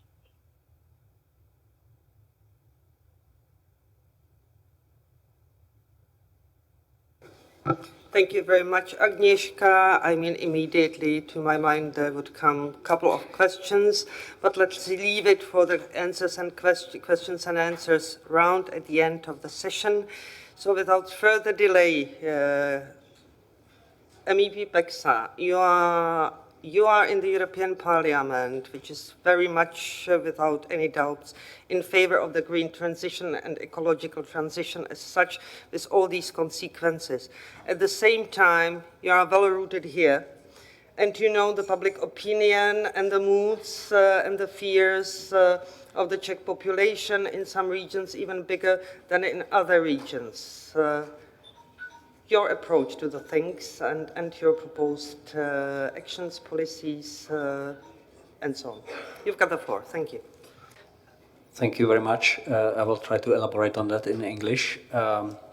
Yes, it's very much true that there is an overwhelming majority within the European Parliament to support the Green Deal. This majority includes not only like the Greens, as you would expect based on the name, but also, for example, the Social Democrats, the moderate Conservatives, as well as the Liberals. Why is that so? I mean, like, when describing the situation, I tend to come back to my original professional training, which is physics. I studied physics, and I tend to perceive the reality around us as physicists. We have a simple problem. The simple problem is the climate change, and it's caused because of the greenhouse gases. I mean, like, you can verify that by simple infrared spectroscopy, that greenhouse gases, such as carbon dioxide, are actually absorbing infrared electromagnetic waves, and therefore keeping the heat on the Earth's surface. I mean, you could see an extreme form of that effect on planet Venus, where there are like a couple hundred of centigrades on the surface, effectively making any device that we would produce to be inoperable under such conditions. I guess we will not get so far with the Earth. However, it's a bit warning. The problem is that actually we do produce carbon dioxide with burning things. It can be coal, it can be oil, but generally the problem is burning the things. And there at the point, I tend to disagree with Bohumir Dufek, who was talking in the previous panel, because, I mean, I don't think we actually now, when we came with the Green Deal to this point, we are fighting on two fronts, against the climate and against Vladimir Putin, the Russian dictator. Because the war in the Ukraine, as it started, was actually a war is actually a war with our former biggest supplier of the fossil fuels. I mean, we are talking about a country which delivered most of oil, gas, and coal to Europe. I mean, like I absolutely recognize that there are Czech followers here in the room, but just to stress it, the coal is one of the resources that were supplied to Europe as well as among the others. Now we are desperately trying to reach the, let's say, original goal, because if we have previously thought about how to stop burning things in order to save our climate, now we are talking about how to save our, let's say, democracy by stopping burning the things. I mean, whatever it is, we should decrease our consumption of fossil fuels. Of course, it's absolutely a tricky problem, and it's a challenge from the technological point of view. And a lot of the solutions were already mentioned here previously, as, for example, using more renewables, as decentralization of the power grid, as a lot of other measures. I mean, there we are coming from the pure physics to real humans, real lives, because that will influence them a lot. I mean, in our economy, there are a lot of people working in the various industries like coal mining and so on. And those people are directly influenced by this problem because, I mean, like, obviously, if we are about to reduce our dependency on the fossil fuels, we are talking about like change of the structure of the employment. This will require an enormous effort, and it has to be recognized by the governments and by the European Union, because it will not happen seamlessly without our proactive approach, without our involvement and without our support. Because I mean, it's not really easy job for a person who was working all the life in coal mining to actually change to something else, or whatever it would be if not coal mining, but like petrol industry or and so on. However, what shall be recognized as well, this green and digital transition provides vital opportunities by means of technology. I mean, like, we are talking about a lot of renewables, namely like the photovoltaic panels that are to be installed somewhere in Europe. This is not going to happen on its own. I mean, someone would have to do that, and those are actually creating a lot of jobs. So as I see the transition, I think there will be a huge effort to actually convince the people who are actually, or help the people who are actually working in particular fields to find jobs somewhere else. I mean, this is an enormous effort, and again, we will need a lot of reskilling, we will need a lot of re-education, and it will, of course, need a lot of patience and even like political guidance or leadership to achieve that. And it's absolutely not easy. I mean, what I'm happy about, and what was the original question, we have agreed within the European Parliament, and that's really an agreement between the major forces, that we will go through this transition, that we do spend the political leadership to achieve that goal, despite it will not be always easy, and it's really demanding task. I believe neither of us who are there would do that just for the sake of harming someone's lifestyle. This is definitely not the intention. The intention is really to resolve the problem we have with the fossil fuels, whatever the problem is, if it's the climate change or if it's the geopolitical dependence of the dictatorial regimes providing us with the fossil fuels. So that's maybe where the motivation stays, of course, guiding the process by means of managerial or of management, or let's say the KPIs, is not always easy, and we have a lot of discussions about how to do it in practice. And I have to be open and say, well, we always struggle about it, and I do not always even agree with the outcome, because the practical implementation, how is that done, is of course matter of an opinion, and we could have different opinions on that. But overall, this is the opportunity we have, or the chance to change our industry, and we should use that. And it's very legitimate to talk about how do we do that to mitigate the social impacts of the change, and I'm very much in favor of that idea. However, it's also legitimate to have different opinions on that. Yeah, last but not least, we can, if you may elaborate me on, let's say, my personal or my party's personal priority or my party's priorities, that would be probably this social part. I mean, like, we have had in the last few months huge discussions in the European Parliament regarding how the minimum wage shall be regulated in the whole Europe, because that was one part of the story that has become very important, and I'm really happy that we have finalized this compromise and this was passed. I'm really happy that part of the proposal of the so-called Fit for 55, the package that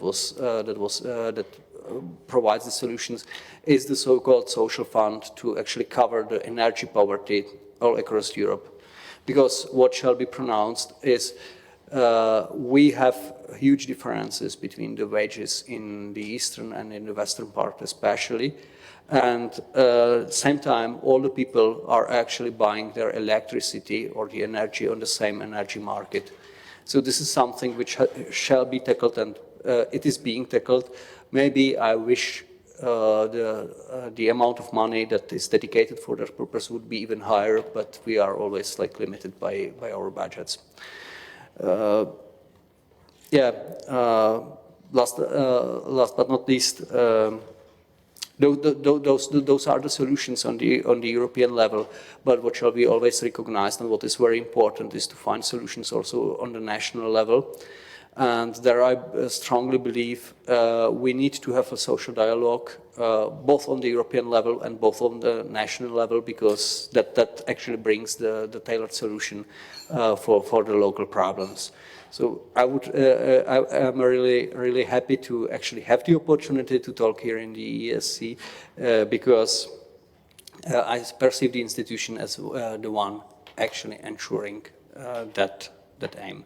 And with that, I thank you very much for the attention, and I pass the floor to the others.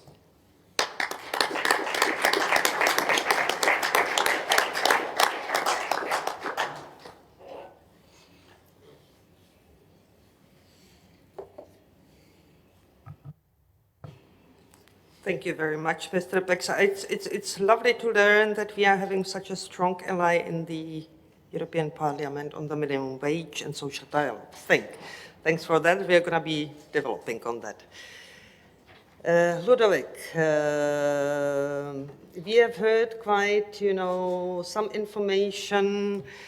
I mean, as trade unions and as the E2C, we are pretty clear on the necessity of the transformation, but at the same time, very much on the side of the social impacts and the social actions that needs to be done, really to balance the changes that are necessary with the social aspect, with the social dimension, which wouldn't just threaten the whole process or even, bigger things as the EU as such, or membership of certain countries and so on. We are fully aware that we cannot have the Green Deal without the social deal. We've got quite clear opinion within the ESC, but actually the E2C perspective and the E2C actions actually aimed in this area on our joint goal. The floor is yours. Thank Thank you. So yes, happy to participate in this debate. I would like to make the link also with the situation in which we are with the energy price crisis and the cost of living crisis.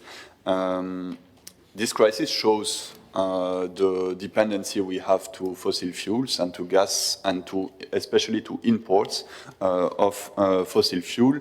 And this is exactly also part of the problem in which we are. In this framework, this also means that we have to look at the previous policies that have been put in place in order to reduce or not this dependency. And there it's linked, of course, to the climate policies. Here we can see that there has been in the last decade an insufficient rollout of the renewable energies. Both climately, it would be good to have more renewable energy, but also in terms of the impact on the bills. Normally, renewable energy, if we succeed to reform the energy market and the price-setting mechanism on energy market, renewable energy is also way cheaper. So it is also a way to decrease the impacts on the bills of workers. But we have also to recognize that, for example, the renovation wave in the last decade has not been successful enough. So in terms of policies, we have people that are in house with disastrous conditions of consumptions, and this leads to, of course, additional difficulties. So this shows that good and well-designed climate policies can improve the situation of workers and of the most vulnerable if energy efficiency, if the development of renewable energy would be at the center of the climate policies. The question is then, are they at the center of the Green Deal? And this is something we have to assess. So to introduce then this discussion, I think it's important also to see from what depends the public support to climate policies. The OECD says that 3 factors influence, so we can agree, we can disagree, but I think it's interesting. 3 factors influence the public support to climate policies. The first one is the perceived efficiency of the climate policies. The second one is the distributional impacts on the most affected and the most vulnerable. So will it have impact on the income of the most vulnerable? Will this help them or not? And the third factor is the direct available income impact. So are the climate policies having an impact on your directly on your bills or not?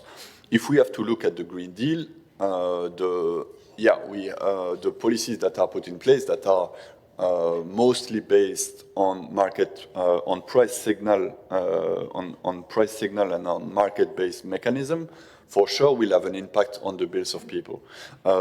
So this is something that where with the combination of these three criteria, we can see that it's quite normal that throughout Europe we do not have the same perception of will the climate policies help us or not. If I take the example of Bulgaria, where 60% of households are in energy poverty, for sure they do not see the same thing in the Green Deal as Finland or the Netherlands would see. So the question of the social, the existing inequalities, the existing wage inequalities, the question of the social conditions in the different countries, of course, have an impact on the support to climate policies. While saying that, we cannot say that the climate crisis has no impact on us. So it's quite clear that we see more and more heat waves, that we see droughts, that we see more and more forest fires. So it has disastrous impacts on both people when it happens, but also on the economies and the ecosystems, on the agriculture. So on this, of course, the south of Europe is badly impacted every year. But also, if we speak about pollution, it's the existing air pollution, soil pollution. It's estimated that it leads to 400,000 deaths a year. So the impact of not dealing with the climate and environmental issues have already an impact on our families, on our households. So it's something that we cannot deny, and it means that we have to have ambitious climate policies. So this does not mean, of course, that any climate policy can be supported, because, of course, climate policies can strengthen the existing inequalities, or they can reduce them. So the question is, when we agree on a target, which as trade union movement at European level, we agree on having the goal of going to minus 55% by 2030, of going to climate neutrality by 2050, this does not mean that any policy would be accepted because it would go in this direction. We have to look at each single piece of legislation and is it fair, is it just for working people and for citizens. This is where, while supporting the ambition of the European Green Deal, we say that the Fit for 55 package, which translates the European Green Deal into concrete measures, lacks social and labor impact and mitigation measures. So what we say is that it's important to have climate targets, but you cannot have climate targets that are compulsory for member states without social consequence to be compulsory to deal with. At the moment, we have the Green Deal that will be compulsory. The social impacts, if you look at what is on the table, there's a council recommendation on ensuring the fair transition to carbon neutrality. So you see that on one hand, it's binding legislation. On the other hand, it's recommendations to member states to deal with the social and labor consequence. So this is, of course, insufficient. What we think is that we need a just transition framework, a legal framework that complements the Green Deal. Because if you look at each of the piece of legislation in the Fit for 55 package, if I take two of them, if I take they all have social and labor consequence. And these social and labor consequences are never really concretely addressed in terms of how we have to deal with them. There's only recommendations to member states to deal with these social and labor consequences. So the recommendations are quite fine, the recommendation that were adopted in June to ensure a fair transition, but they are only a recommendation. So if I look at two or three of the legislative piece of the Fit for 55 package, first, going to so the ban of combustion engine vehicles by 2035.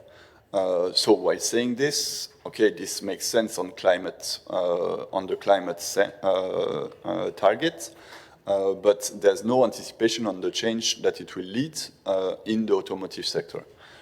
So going to the electric car, what does it mean for workers? I don't remember if it's 10 or 16 million workers in Europe that are in the ecosystem of the automotive industries with all the supply chain, but that's quite a big part of the workforce, and that's quite a big part of our members as trade unions. So policy like that does not anticipate the change and the consequence on the workforce, either in terms of jobs or of employment, is insufficient. So we can agree on the climate target, but we cannot agree to set the climate measure without integrating from the start the anticipation of the consequence that it would lead to. But the first discussion on that are that the skills needs will be different. So this is at least in 13 years time frame something that we might be able to anticipate, skills change in the industry, but there's also anticipation that it would need less workers because the labor intensity in the automotive sector to build electric vehicles is less important. So if such a measure has consequence on destroying jobs for workers, then we need to discuss it from the start, not only agreeing on a climate policy. A second element, second piece of legislation is, of course, the renovation wave. Renovation wave, for sure, this can bring energy efficiency, this can lower energy savings, it can lower also the bills of workers and the most vulnerable. But when you are renting your house, if your owner invests in energy efficiency, it's quite usual that they will increase the price. So the most vulnerable, the consequence on the most vulnerable, when you put a measure on energy efficiency, if you have to build the public support to the climate policies, if you don't speak about the consequence of the fact that energy efficiency will maybe mean an increase of prices that people at minimum wage are incapable to pay, especially in the energy crisis that we have, then you have also a policy that, climately speaking, might make sense, but where the social consequences are not addressed. The third policy that I would like to speak about, it's, for example, the idea to extend the ETS to road transport and heat building. In the current situation where people face an extraordinary increase of their bills, do we think that at European level it's a good idea to introduce a new tax, a new increase on the bills on workers and the most vulnerable that in fact don't have the chance really to decarbonize because either they don't have the money to completely change their heating systems, either to go to buy electric cars. And when you look electric cars, they are far more expensive than combustion engine vehicles. So if we need to convince people to change their consumption, the available options at disposal are more expensive.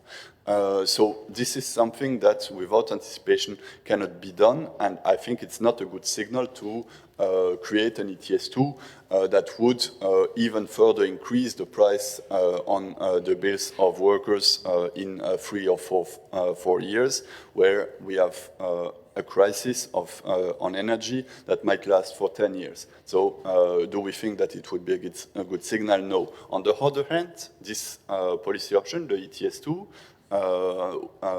was created in a way that a social climate fund would be put in place. The social climate fund, this we completely agree that it is needed, but it's needed now to address the situation where people cannot pay for their bills and even have to ask themselves if they can pay to fuel their auto to go to work. So this is the situation in which workers are, and where social climate fund is deeply needed, with a lot of money available there to compensate the most vulnerable.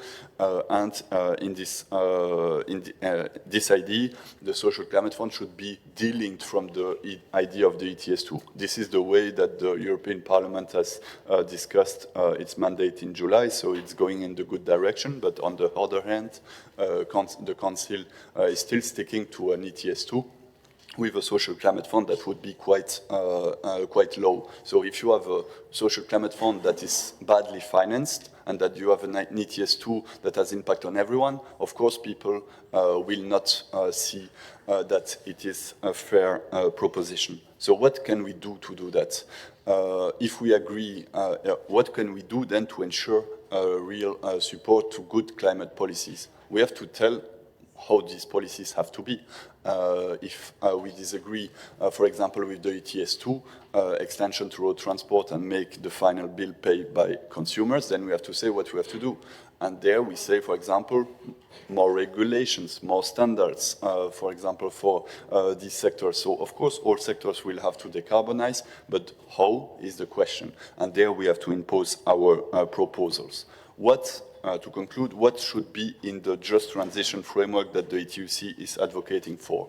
Because without a just transition framework, we think that we cannot ensure the fair transition to climate neutrality. This just transition framework at European level should ask that each of the policies have employment impact assessment, so meaning that each of the policies of the Fit for 55 package, we should know what are the estimates of change in jobs, either destructions or creation of jobs, what type of skills are needed, because with this information as workers we can also use collective bargaining, social dialogue to anticipate the change in companies. If we leave the companies going to climate neutrality in 2030 and destroy jobs at that moment and hire new persons that will be more qualified, then those who will be who will feel the consequence will be the workers for which we could have a path now to anticipate the changes. So that's what we really need also, this impact assessment, to make sure that we can anticipate the change. We need financial resource for just transition. The Just Transition Fund exists, but it's not sufficient. It's only dedicated to energy-intensive industries, and its size and scope is really insufficient. This should be extended, and we need more money in the Just Transition Fund to make sure that it can also support other industry to decarbonize. It's important to have also a part on the Just Transition Framework that focus on collective bargaining, because anticipation of change will be the core of achieving a fair deal for workers. And there we think that we need to strengthen workers' rights in information and consultation. And there will be a lot of information and consultation needs in the changes to carbon neutrality. So we cannot leave the employers alone decide how they want to deal with the transformation, and at the end, the workers being the only victim of this transformation. Fourth, we need an effective right to training. In a lot of member states, the right to training for employees is really not sufficient. It's not financed. Maybe it's also outside of working hours. So when we are in a situation where people cannot even pay for their bills, how do we think that they will be able to work and lose maybe money during their working hours? To reskill and to upskill for other jobs. Finally, we need also to invest strongly in social protection systems. We need to have good public infrastructures and public services, because they are the first, they also are part of the ecosystems in the industry. If you without public services, a lot of industries cannot work. We need mobility infrastructures. We need, we need also the social protection aspect to be reinforced, because heat waves will be also more and more present. So can worker work over 35 degrees during 3 months during the summer? Social protection systems have also to be adapted to the new situation in which we are, in a way that it protects workers from the start. So these are all parts of what we would need in a Just Transition Framework. And for the moment, piece of these elements are put in some of the legislations in terms of skills or in terms of anticipation of change, but we miss the global image. There's an over-focus on skills in the green transition, and while we agree that skills development and upskilling and reskilling is an objective, workers, the best skilled workers in a desertified region where no jobs exist will not find a job. So the over-focus on skills should be limited. We should link really the discussion on skills on the development of quality jobs, and this is how the Green Deal can then convince people that it will improve their life. Thank you very much. I sometimes wonder if you are breathing in between. That was really very comprehensive.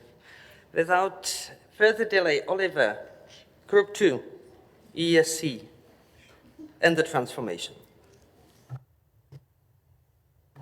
Yes, thank you very much, Lucy.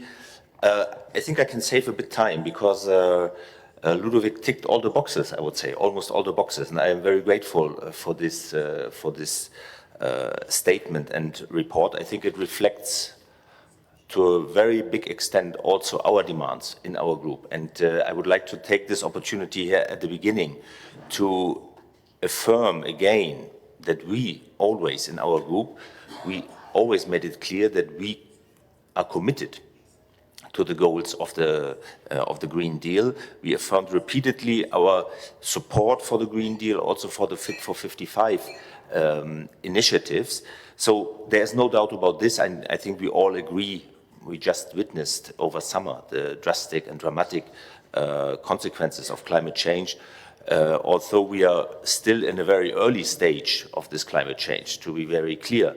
So I think there is no alternative to this. But at the same time, and therefore we organize those debates like today, we always criticize that there's a lack of social ambitions. And you remember we invited Franz Timmermans at a very early stage to make him aware of this and to tell him that we have specific demands. He was willing to take them on board.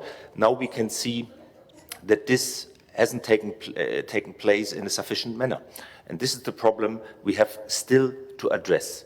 And I think therefore it is important to listen also to those colleagues who have first-hand experience with the criticism and with the frustration in some regions. And I still think, I said it at the first panel, we are facing a critical moment in Europe. Now the situation is worsening with the inflation, the cost of living crisis. On the one hand, I hope very much it will, the recent developments and the horrible war will accelerate all our efforts to reduce our dependency on fossil fuels and especially on energy from Russia. But we cannot give in. We cannot neglect our efforts to have this Green Deal at the same time as social deal. That was always our demand. And this is, colleagues, this is not the case at the moment. So therefore, I was very grateful for the comments of Ludovic.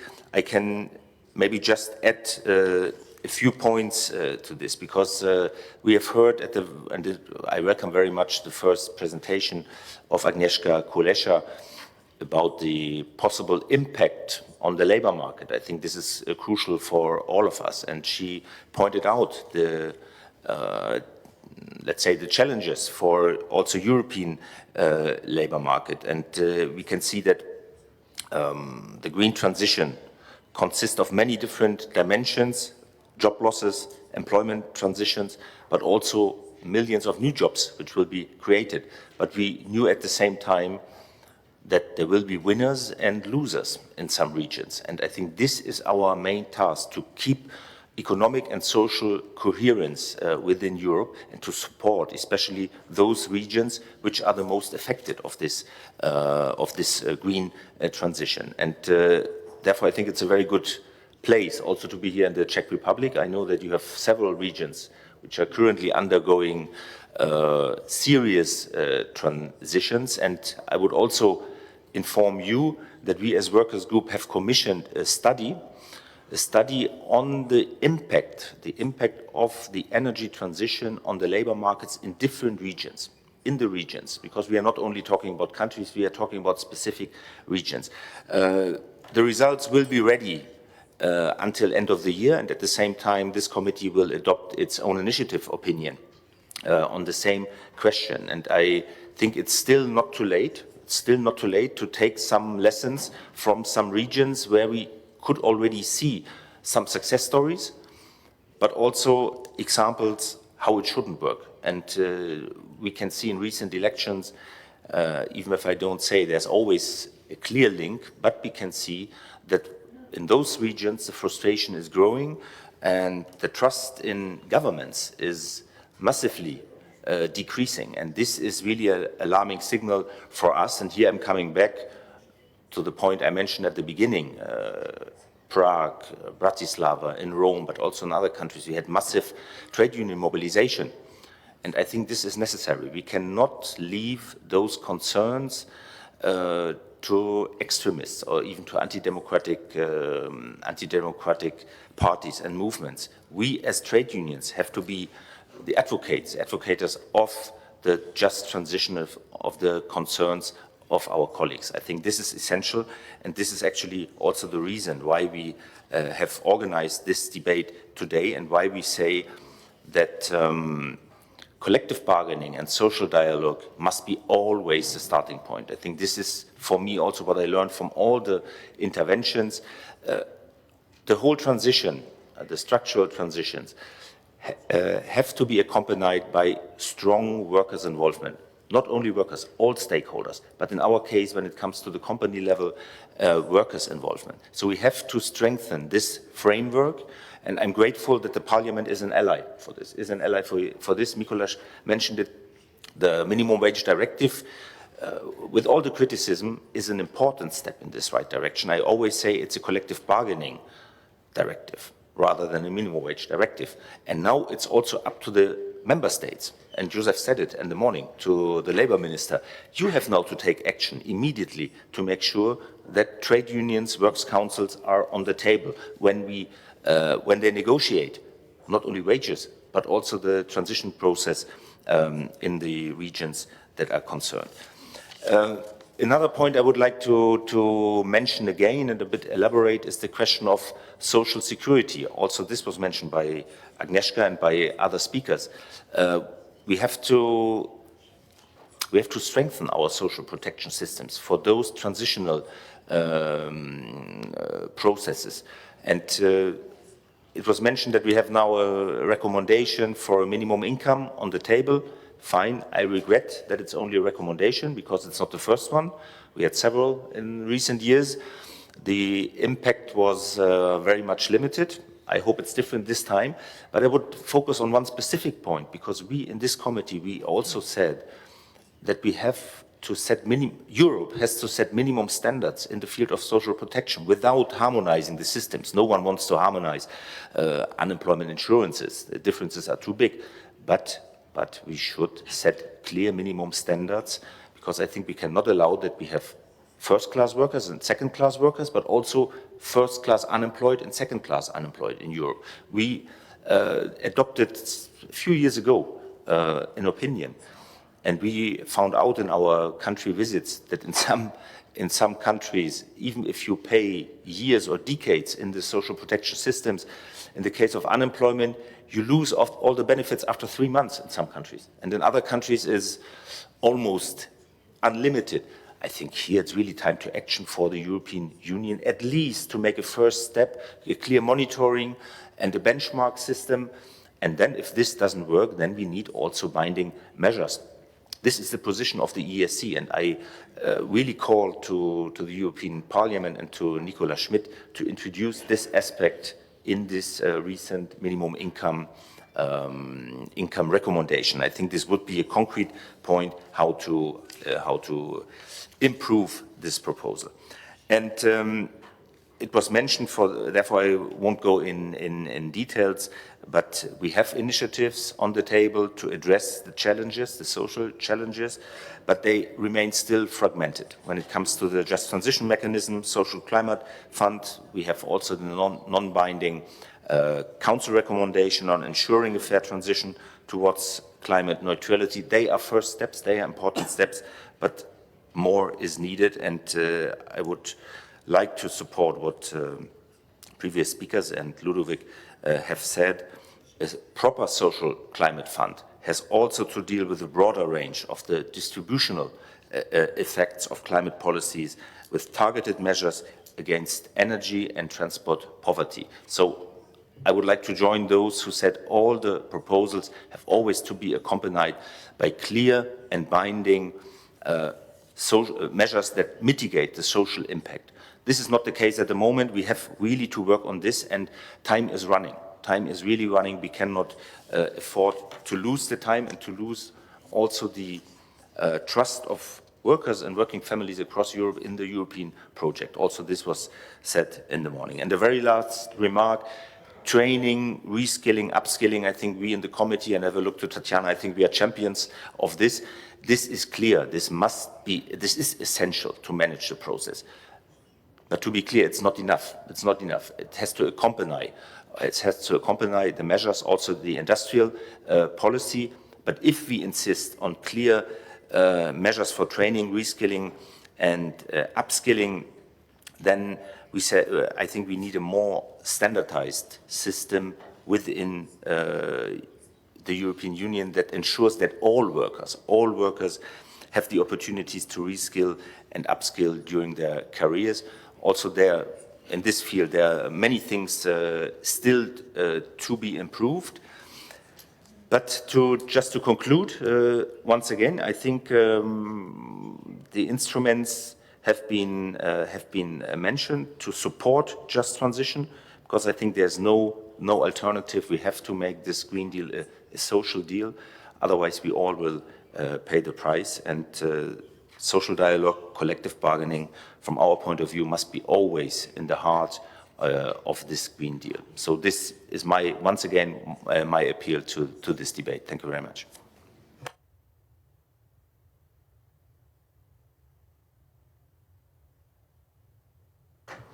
Thank you very much, Oliver, and thanks to all the speakers that you managed in such a concise way, so that we are having really some decent time for discussion. So the moment is now. I can see, wait. Franca,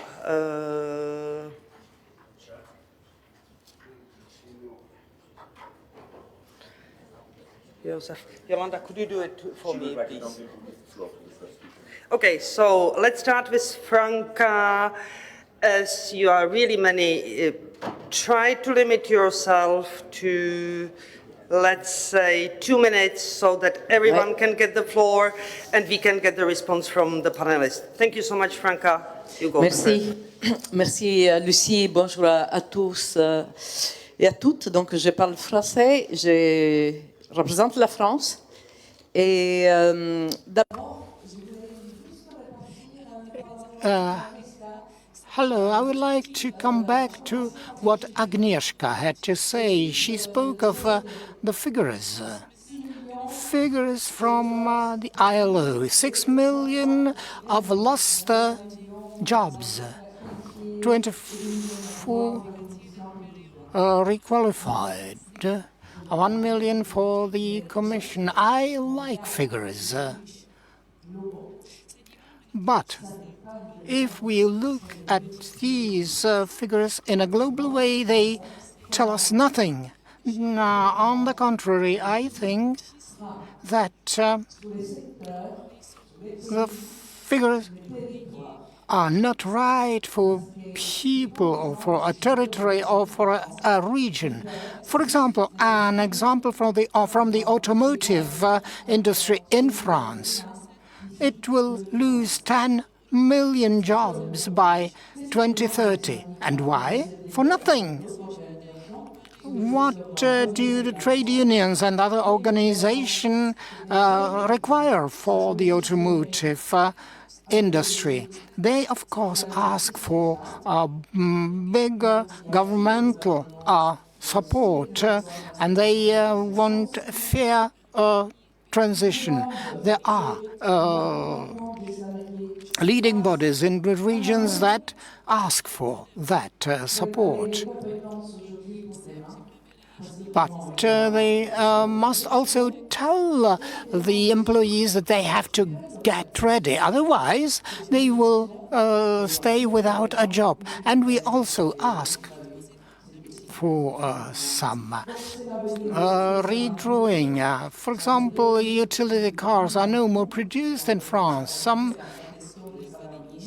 In some countries where the cost is smaller, such vehicles will be produced, and it's interconnected. If less vehicles are produced in our country, bigger numbers will be produced in other countries. So how to put this into a comprehensive framework so as to take also the social dialogue into account? How to put this all into system. Shouldn't Europe make its own forecasts, not only figures, but also a specific solution to problem situations? Thank you. I just read the list. I've got Josef Středula, I've got Christophe Coarez, I've got Jack O'Connor, I've got Pierre-Jean Coulon, I've got Julia on the list, and Marco Wagener. Okay, thank you, Lucy. I will speak in French also. Juste pour compléter ce que dit Franca, et j'ai un deuxième sujet après. Mais I would just like to add to what has been said. We now feel that anticipating the changes is very difficult. Yes, we have been told how many jobs have been lost, how many jobs have been created, but it doesn't concern the same people. And this is what makes it difficult and complicated. For example, a young person can start to work in photovoltaic industry, but without education, without educating him first, without envisaging that such profession will be needed, he may be jobless. So we have new jobs, we have lost jobs, but there is no connection between them. So this happens at the national, regional, but I think there should be a European initiative which would support such a connection. We have social dialogue, tripartite dialogue. It should be conducted at all levels. There are problems here at the European level. And second, strategy vis-à-vis the Green Deal, I think is wrong. The problems associated with the energy crisis are due to the situation in Ukraine. But look what is happening. We are trying to decrease our dependency on Russia imports, but we increase our production. We have coal power stations, and we import gas from the United States. So all this means a large-scale negative impact on the environment. So on the one hand side, we are trying to decrease our dependency on Russian imports, but on the other hand, we consume even more fossil fuels. I think this should be dealt with at the European level so that we could face these challenges successfully. Yeah. About social dialogue and the social dimension of the ecological transformation short story. One company in Czech Republic with German owners will probably close all the company with 4,500 people produced. If German government will invite these 4,500 people with families to Germany and will create new jobs, in new qualification, in green economy, will be fine. Thank you, super, excellent. Everybody will hand for this. But this is not true. If somebody here, Agnieszka, say they will create in the world 24 million new jobs and will lost 6 million new jobs, but this is easy. Say, but this jobs will close in Czech Republic and will maybe in US.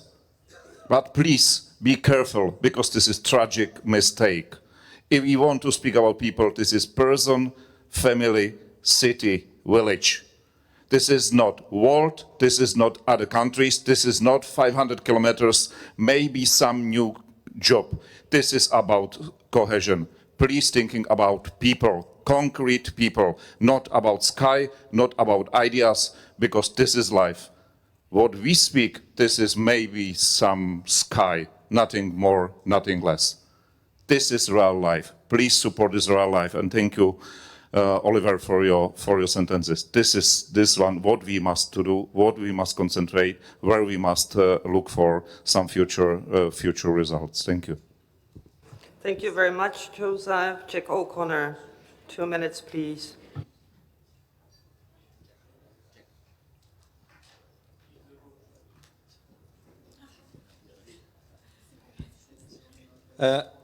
Thank you, Lucia, and thanks to the speakers. I agree with what everyone has said. But actually, the problem is that it's not what we say, but what we do that decides the future. And the fact of the matter is that whether it's in the political field or in the industrial field, applying to people in the labour movement or the wider progressive movement, as long as we are acquiescing with nice words, they'll get the concrete commitments and we'll get the pious aspirations. And all of us are long in the tooth to know the lessons of that.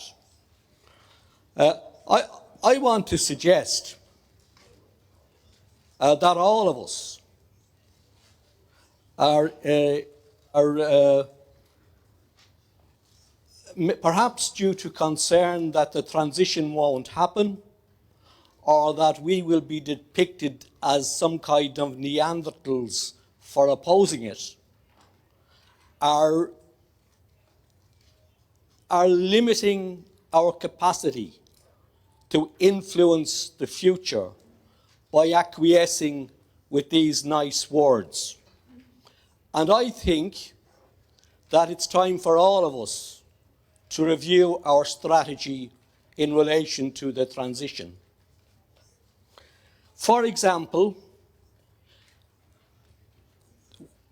when the MFF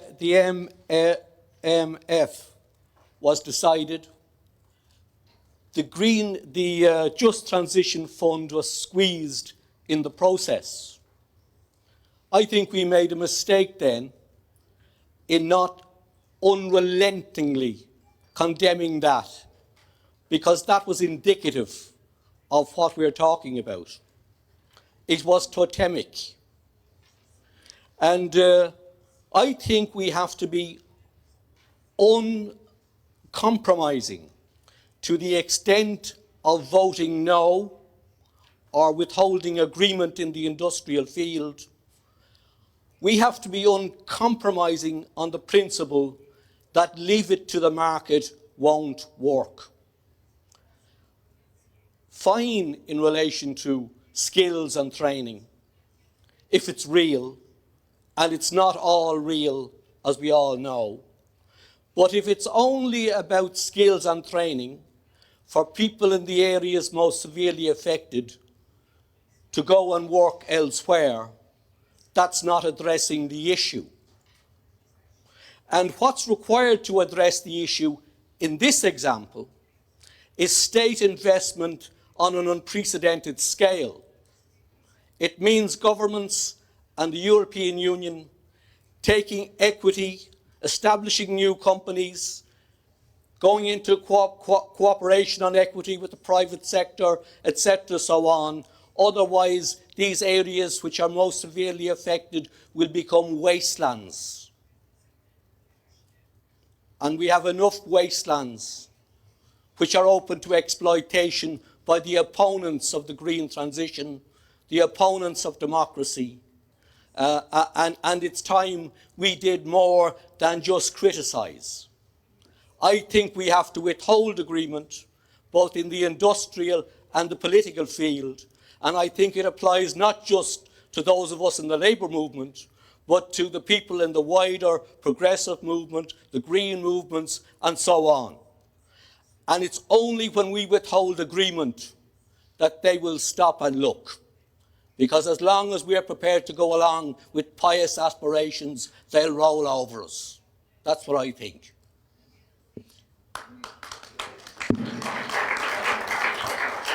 Thank you, colleagues.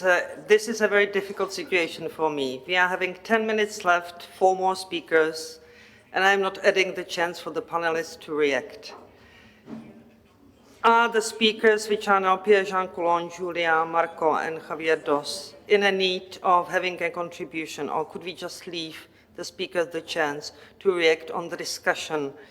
And I guess we can promise we come to the discussion in the near future. We can actually go through it in the afternoon.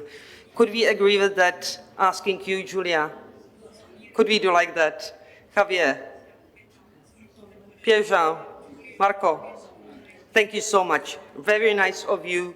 So each of you here, starting from you, Ludo, but you're gonna get 2 minutes, no more, and then I switch you off. Starting with you, and then Mikuláš, then Oliver, thank you so much. And Agnieszka is the last one. You've got the floor. Be concise and quick. Okay, thank you. I will switch to French. I will put more words in 2 minutes. Donc, oui, tout à fait d'accord.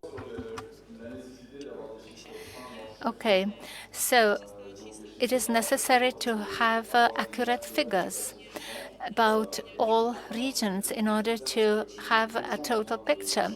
But on the other hand, you also have detailed figures by regions, because we have to know where investment is needed more. We shouldn't be saying that people should migrate elsewhere to find a new job, how Mr. Středula quite rightly said. In certain regions or countries, people have lost jobs. For example, people migrated from Bulgaria. 25% people left because they lost their jobs. And certainly, they weren't able to achieve any improvement of working conditions in Bulgaria. So we have to have detailed figures by region if we want to know better what's going on. Social conditions, funds. I think that we have to always think about the purpose an investment serves. Collective bargaining is not enough. We have to know what we are aiming for. Yesterday, I took part in an event. It was about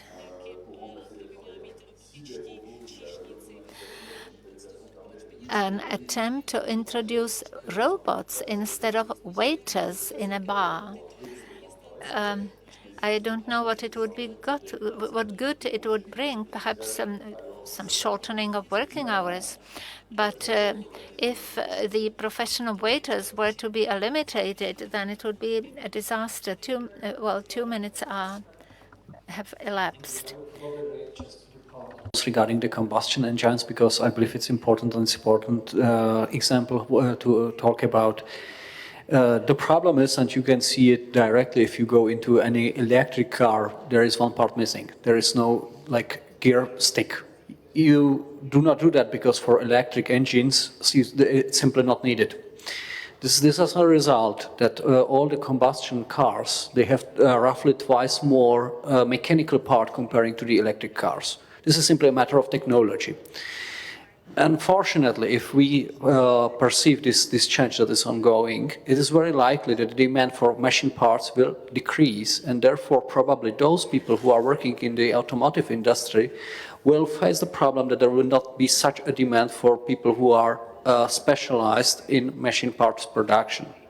I mean, I'm very much in line with the idea that we should have some certain conditions so that the people who are actually working in Romania are not stealing the jobs from the people who are working in France. But we will need to face the problem that some of the changes are demanded technologically, and we need to adapt for them as well as our predecessors adapted for the situation when the railroads and steam engine replaced the chariots with horses. So for that purpose, I think we really need to take different approaches, and Europe and our society definitely shall find some way how to manage those technological changes, because it's unavoidable.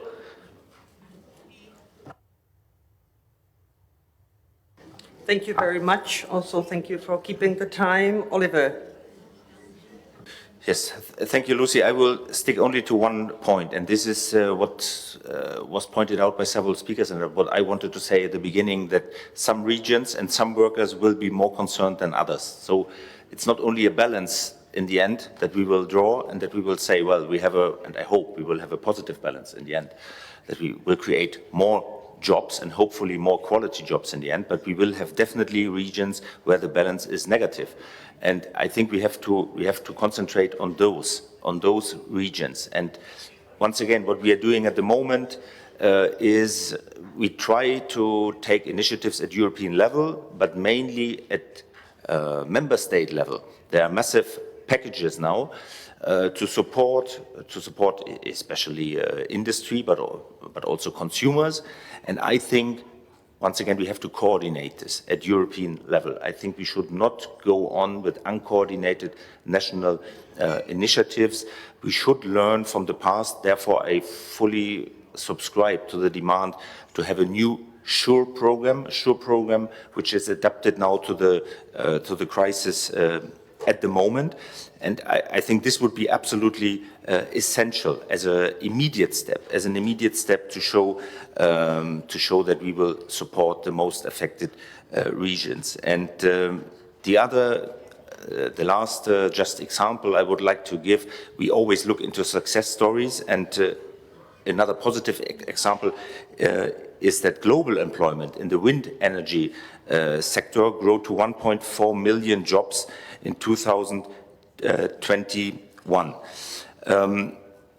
But it depends, or it's concentrated only on a relatively small number of countries. And here again, China is one of the front runners. And I think, once again, we have to focus here also on the industrial policy to bring the necessary investments in our regions, at least among the two leading countries. There are 4 from Europe. This is at least a good starting point. Thank you.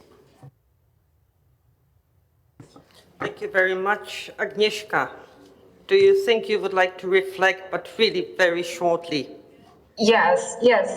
Thank you very much. Just a quick comment on the figures.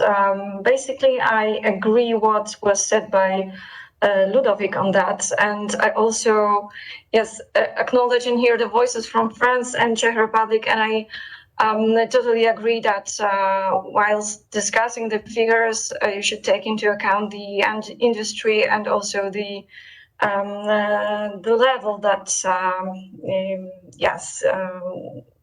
is being investigated.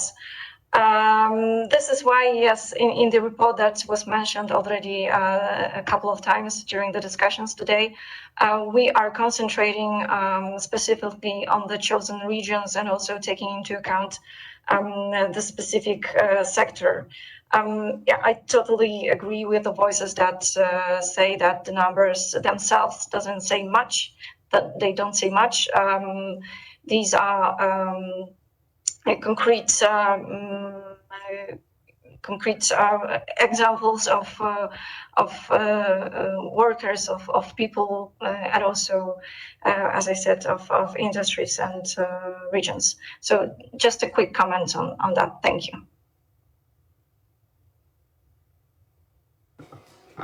Thank you very much, and thank all the panelists, as this is always amazing to have dedicated speakers, a dedicated audience wishing to debate.